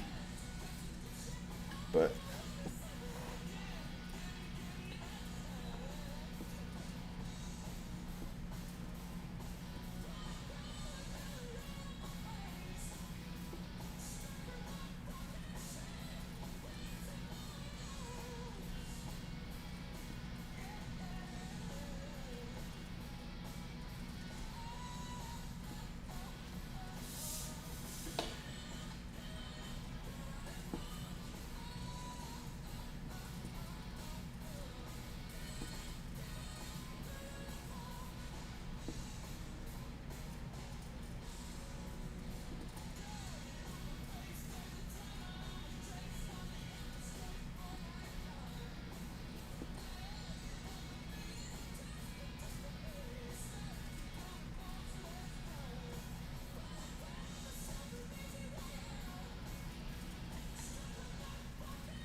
Now, part of me wants to break out the micron again for the the buildings, just so I could use a ruler, because those I kind of care about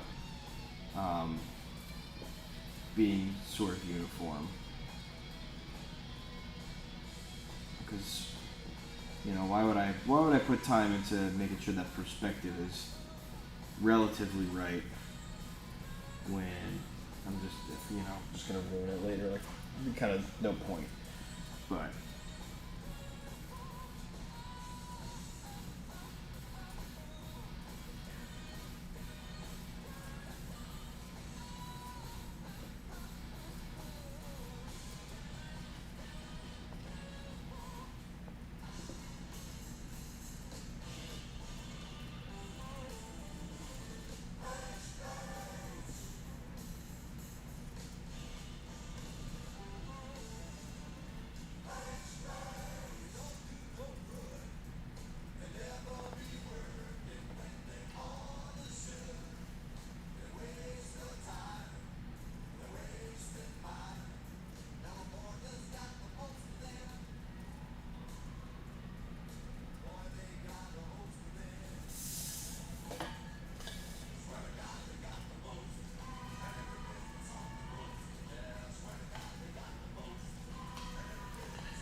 man, it's 11 o'clock. That's crazy.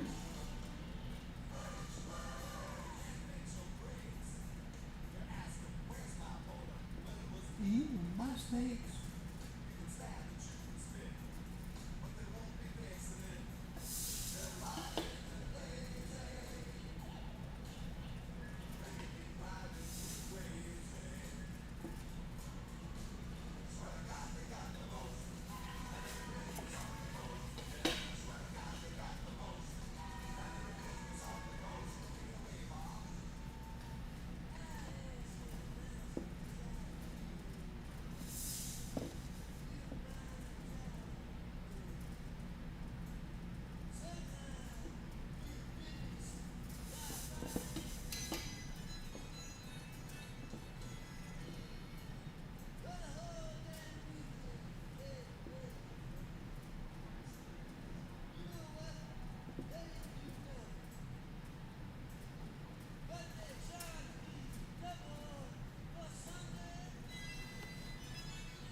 Yep, I smeared already. That's awesome. Whatever. It's gonna get colored anyway.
Okay.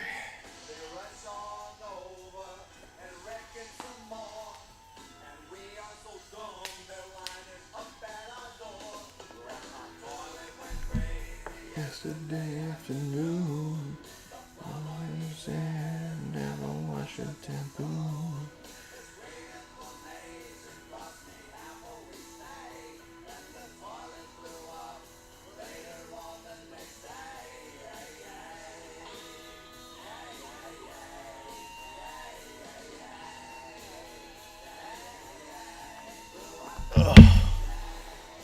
All right, so wrong way. So I think there's enough intricacies on this page that will require a bit finer of a point. So I think I'm done with the dip pen for the day. I might recruit it just a little later for good measure. I used to do this thing where I'm like, for some reason I felt like I had to cubbyhole myself to like what tool I used. I have no clue why. I was like, oh, okay, well no, I have to. Oh, wow, just splatter all over me. Okay. Like, oh, I have to be a brush guy. I have to be a pen guy. I have to be a micron guy. When like the reality is, like, I just use all three for they're like tools. It's like doing that is like saying like I can only be a hammer guy instead of like I can't use a screwdriver. You know, like they just do different things. And I'm really trying to work my way out of a lot of those, like, you know, just like stupid cubby holes, you know, that I put myself in, you know.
Okay.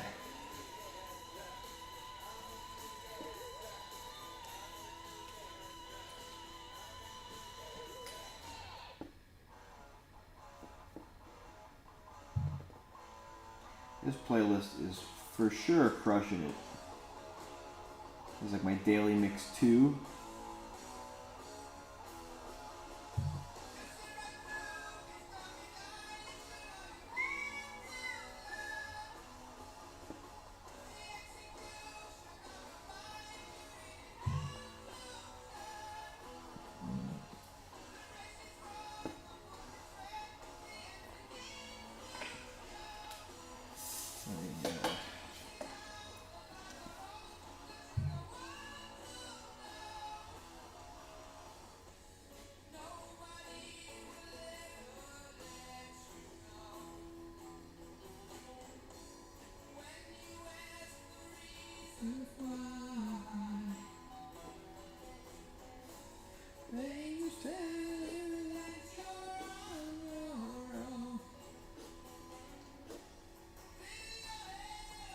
This is to me one of the greatest songs ever written.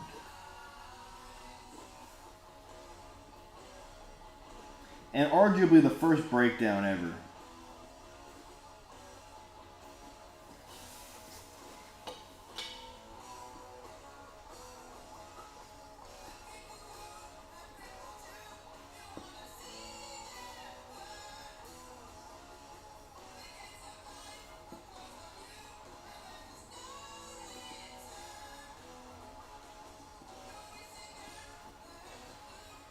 Okay.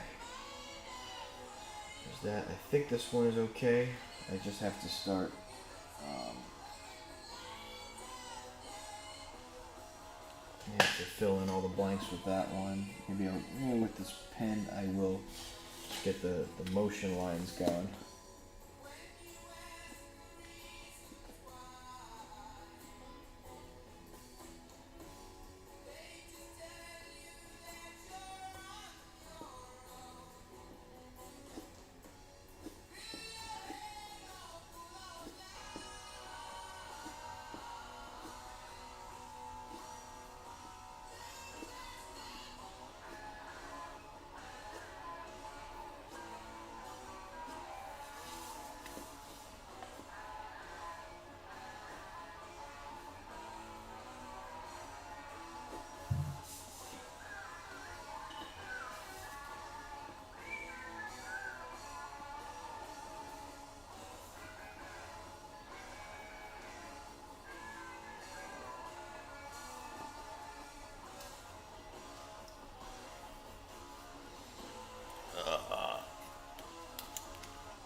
Yeah, 100%. I've been doing that a lot lately. Was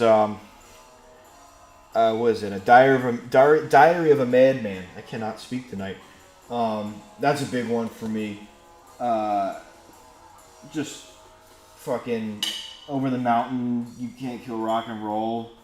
I remember I used to fall asleep to the radio a lot as a kid, and my family was like relatively religious, so like Ozzy was kind of just out of the question, and just because they thought he would like summon the devil like wherever he was being played.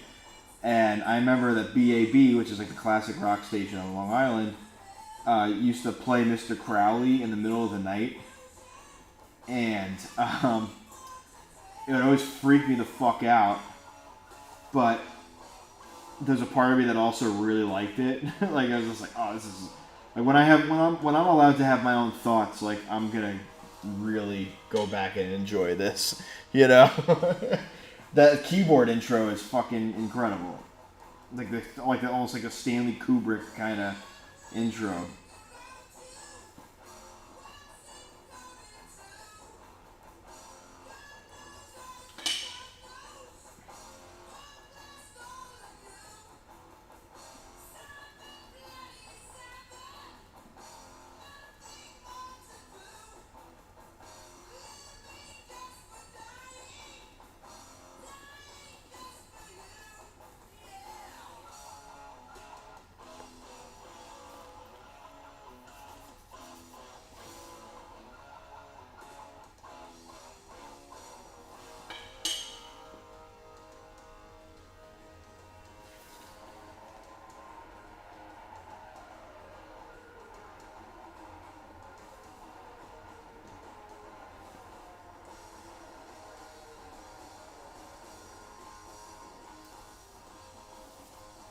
Yeah, this was the right thing to do here.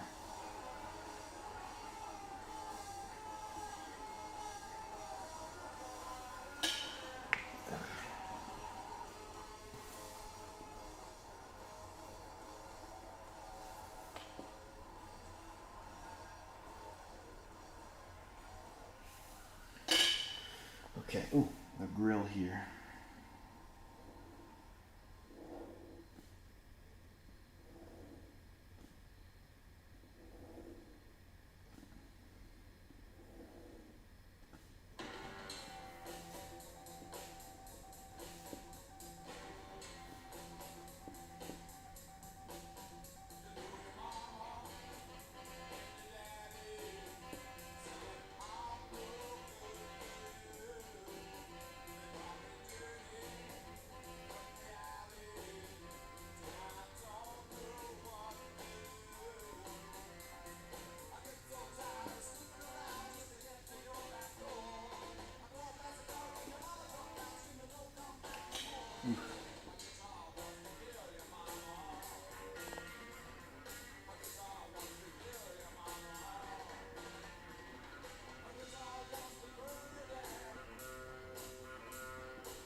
Oh, my back.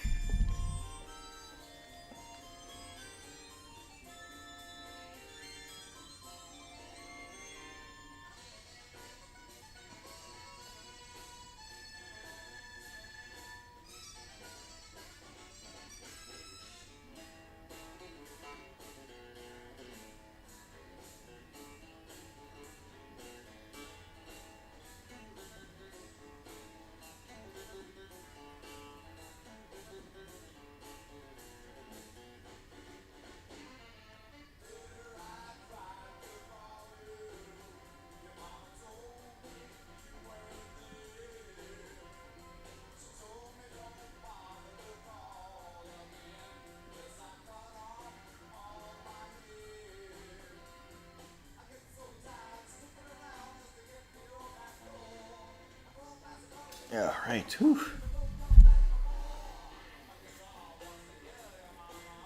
I'm really liking this now that I've taken a second to really look at it.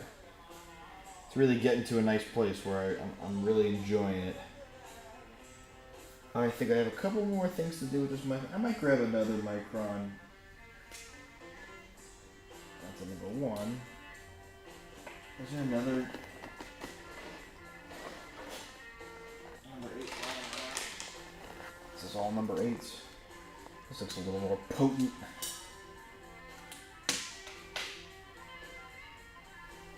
And we're gonna put my square right. Whew.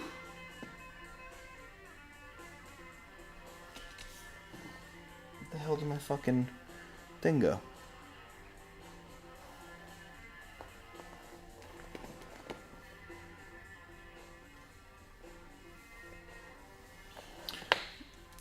Thank you, brother. That's why I do it. Just so everybody can see what I'm doing. I have a blast doing this. I really do. I could really see myself doing this all the time. I really also can't seem to find my square, my triangle, whatever it is. Whatever. Oh, there it is.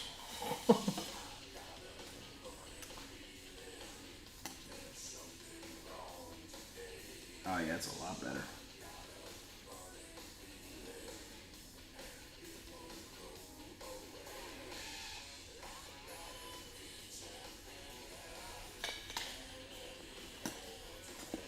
I might just actually go through with this one. It's a lot better.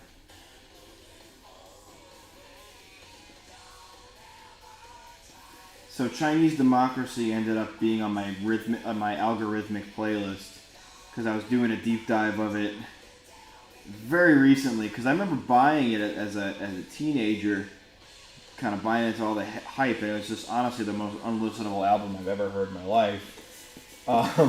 But there's parts of it that I actually kind of do like. I kind of enjoy, you know.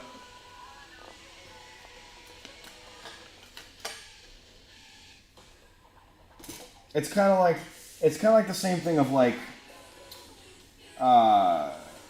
when they marketed the Smashing Pumpkins reunions as a full Siamese Dream lineup reunion, and it didn't have Darcy, so it's like, well, it's not. It's cool that James Iha's back in the band, but also it's not the Siamese Dream full lineup.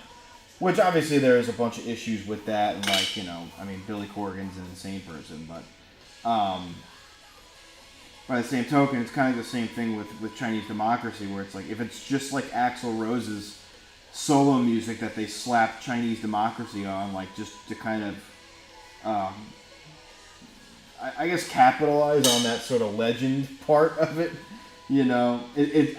My theory at the time was that Axl Rose was actually frozen immediately after announcing that, and then was like unfrozen 3 weeks before the release of Chinese Democracy, and just like, I have to do something, you know. So they just get Buckethead, I guess. He also wears a hat, you know.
Alright, I'm gonna switch the brushes now. I'm getting bored of this part.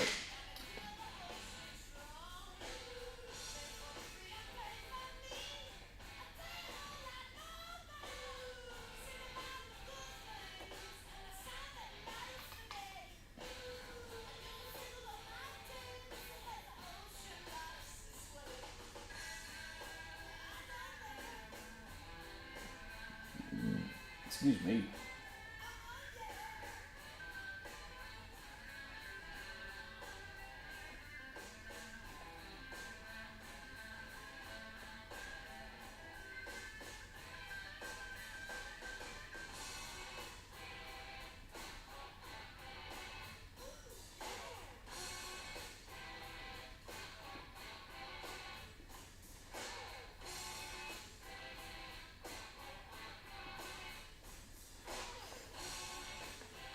This is one of the first songs I ever covered in front of people. My first band in ninth grade.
Oh yeah, I guess everybody can see it. I keep forgetting that I gotta make sure that people can see what I'm doing. I'm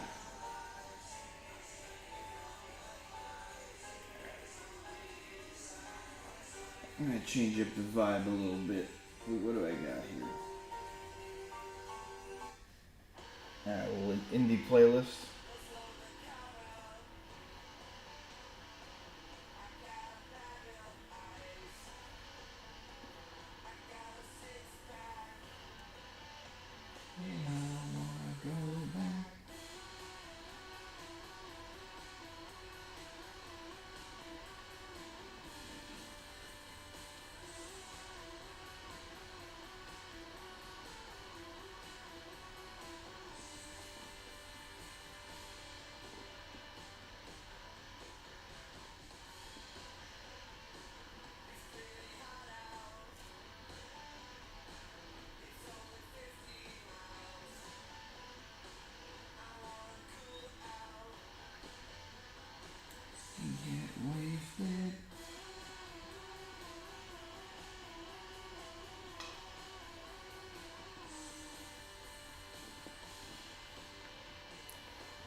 I'll smooth that out. Some micros, did that move? That moved a little bit. Fuck. Yeah, it's better.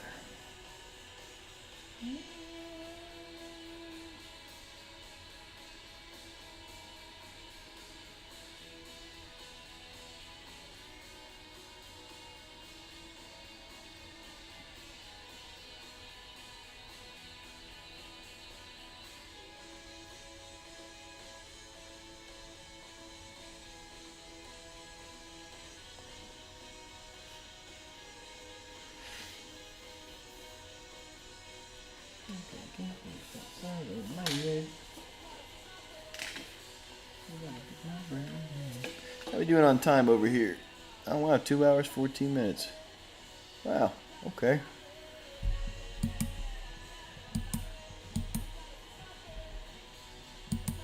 Okay.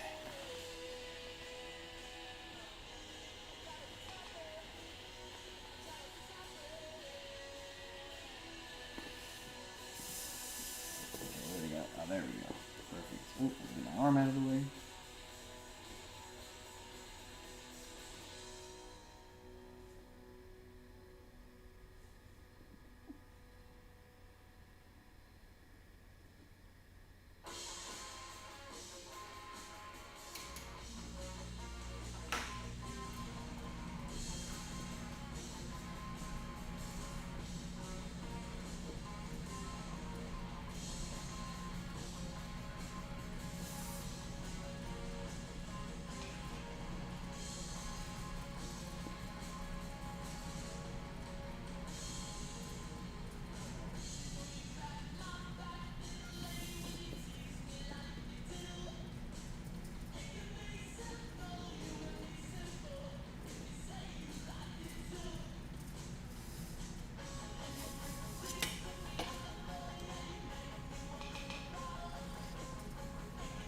Now this song, I think, is probably one of the best contemporary rock songs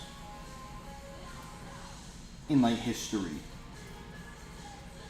This band, I've been following this band since their first EP, and I fucking love them. It's White Reaper, and like they're one of those bands that just deserves like all the success that they have because they're just so fucking talented.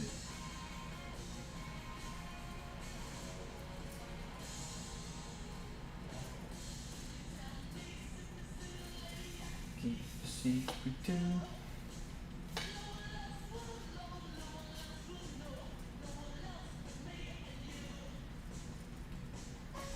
Whew.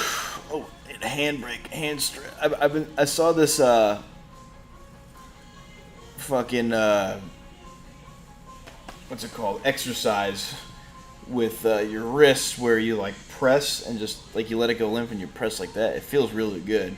If you're working with your hands a lot, your wrists take like a beating like mine do with everything that I do between drumming and, you know, fucking drawing and lifting shit when I'm doing just normal people work. It's really nice. You just let it flick back like that. Ooh.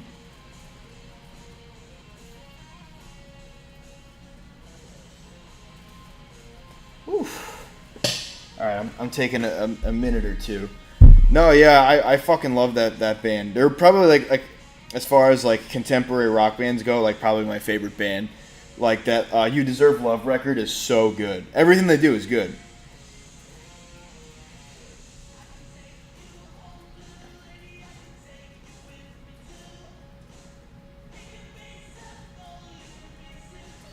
Whew.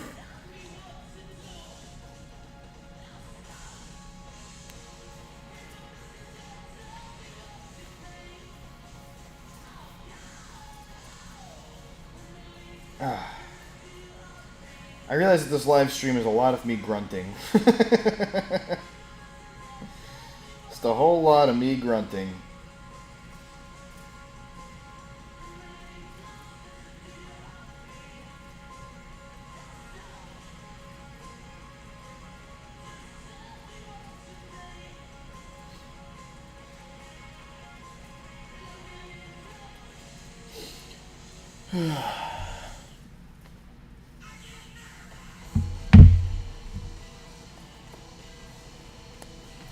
Alright, yeah, no, this page, I'm really enjoying this. I really like it. I'm really probably just going to spend the rest of this time outlining Roach, and then I'll probably wrap it up close to there. Maybe I'll do some fine detailing work and stuff, but it really, for the most part, until I do my the halftones, really there's not much else that needs to be done here. Maybe like just some fine detail and shading and stuff, which I'll probably also do. But yeah, we're in the home stretch, it seems. I'm very happy about that. I almost bailed on doing this today because of how I was feeling after getting my blood work, because my doctor fucking prodded me like 3 separate times and couldn't find a vein because I was so dehydrated.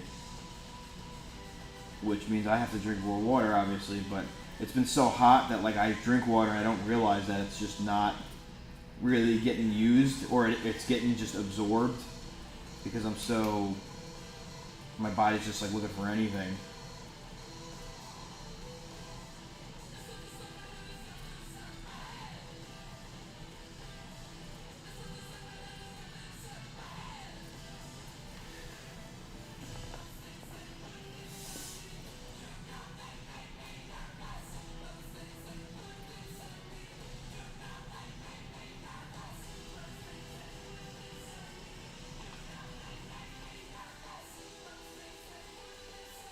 Way thicker line than I wanted. That's okay.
Okay.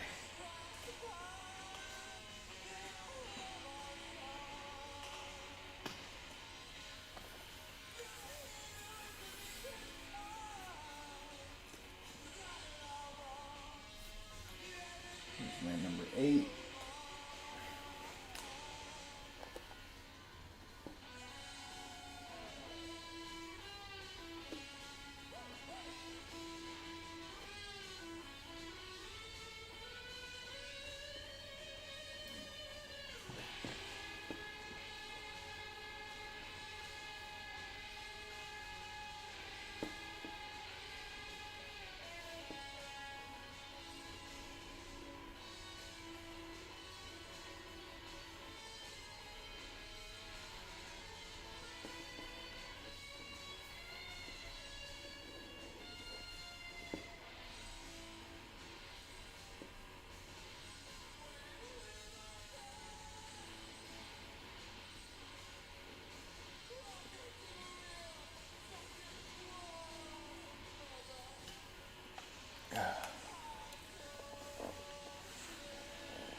Excuse me. Sorry, burp. I'm so gassy on this live stream. But better out than in, right?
Oh, I'm starting to gas out.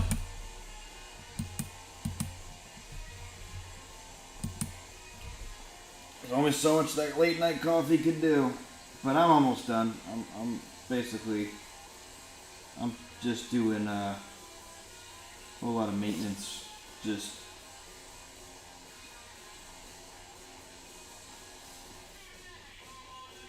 and just clean up work, you know. What I've been doing with this is just trying to keep it a little more graphic and not so much like sketchy art comic, you know, like I usually do. And I want this to be a lot more legible, you know, and not so much like open to interpretation, like maybe something like Question Materiality, where it still was pretty straightforward, but I feel like there was a portion of it that really was more or less just for me, and whoever enjoyed it or understood it, you know, cool, you know. But for the most part, like this I really want to read like a good story.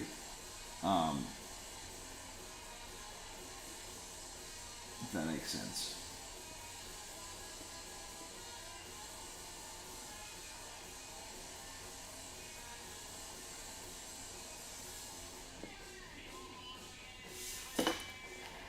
Oof.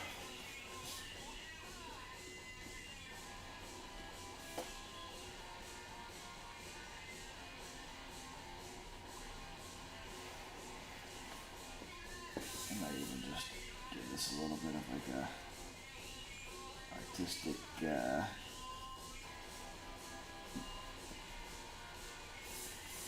shade. Okay.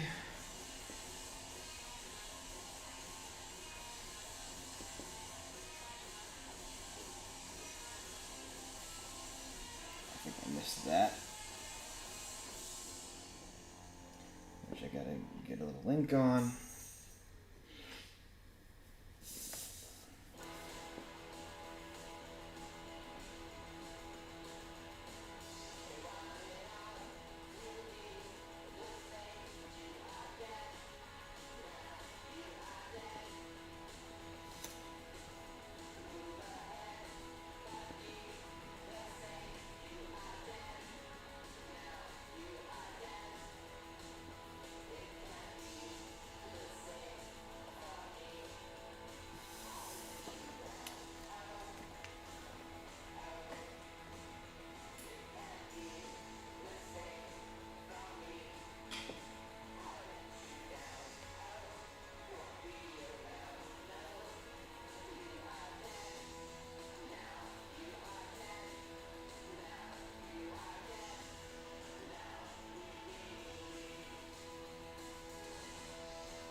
All right, I'm probably going to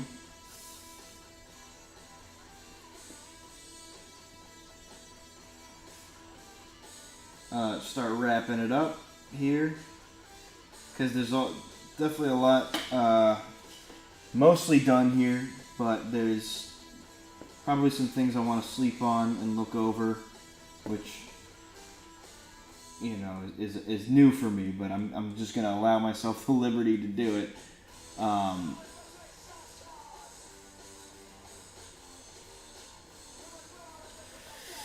There's a part of me that's always wants to make things like bolder and bolder, but like I also love line weights and definitely a balance of line weights, which I'm trying. I used to be really good with that, and then I kind of just fell off with it, and because I just started being obsessed with everything being bold.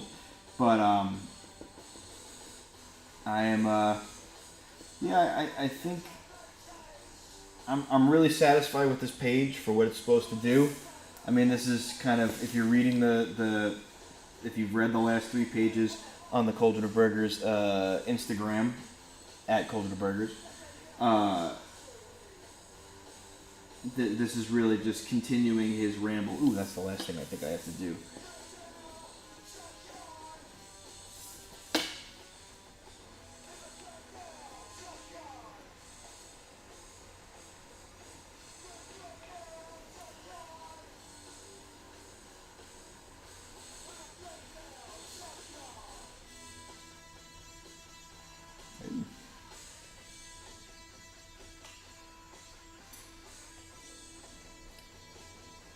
I think I might just want to bold that up a bit. I did this last time where I'm like, all right, this is it, and then I end up doing like 17 more things, and some. Ooh, see, yeah, yep, exactly what I'm doing.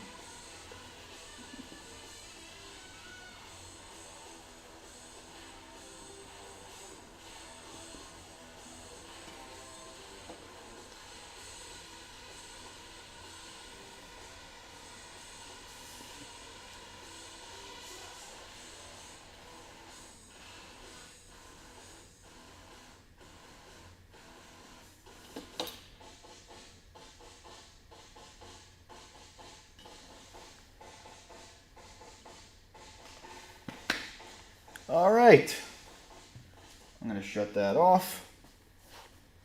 I'm gonna come back over here. Maybe I'll tilt the camera a little bit. I'll bring it up.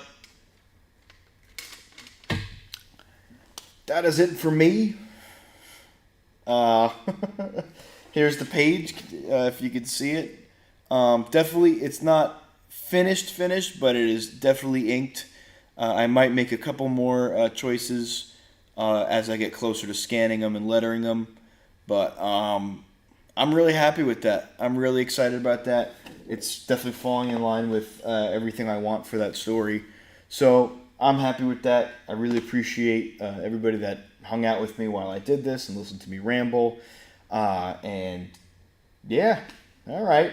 I will be back on Friday and we're going to keep it pretty loose on Friday because it's kind of like TGIF sort of shit. Because a lot goes into this, I mean, when I did Monday's stream, that was about 7 hours worth of work. I didn't get home till like 2 o'clock in the morning, and this one was a little less because of the fact that there was a lot less. It was really just packing up my brushes, packing up my pens and tools, and bringing all the canvas stuff in, and really just my inks. It was a lot less involved, and obviously my computer and whatnot. But yeah, so we're gonna keep it loose on Friday. There's a lot of because there's a lot of prep. It feels like a full-time job already, but it's one that I really, really, actually, really like. Like when I did the podcast, I used to sit there and be in my own head about like, fuck, what am I trying to say? What am I trying to say? And there was always like this fucking pain right here. It wasn't like a pain, but it was like a thing going on. I never felt like, for what I was rambling about, I was making any sense. So to just be free here, which is a key word, especially for me, maybe if I'm reviewing this later, just make note of that. I could just be free. I can listen to music. I can get work done. I can I could document what's going on. It's a great thing. So hopefully I'll see you Friday. I'm going to be posting a little, not like a recap, but for something like this, I don't think it's really necessary to do like a time lapse, being that the finished page is part of the story, and that's really what you want, as opposed to the I guess the painting where it's kind of interesting seeing the whole time lapse thing. But for now, yeah, this will all be up on YouTube pretty much as soon as I'm done, and yeah, I'll be posting some funny clips tomorrow on Instagram. So anyway, yeah, I guess that's all I have to say. I'll see you Friday, hopefully. Tell your friends about this. and have them come through and have them draw and have them interact and watch what's going on. Just generally be involved in the Burgerhead community, because it is a community, whether you know it or not yet. Yeah, but definitely show me some love. Like, comment, subscribe, and yeah, I'll see you Friday. Thank you so much.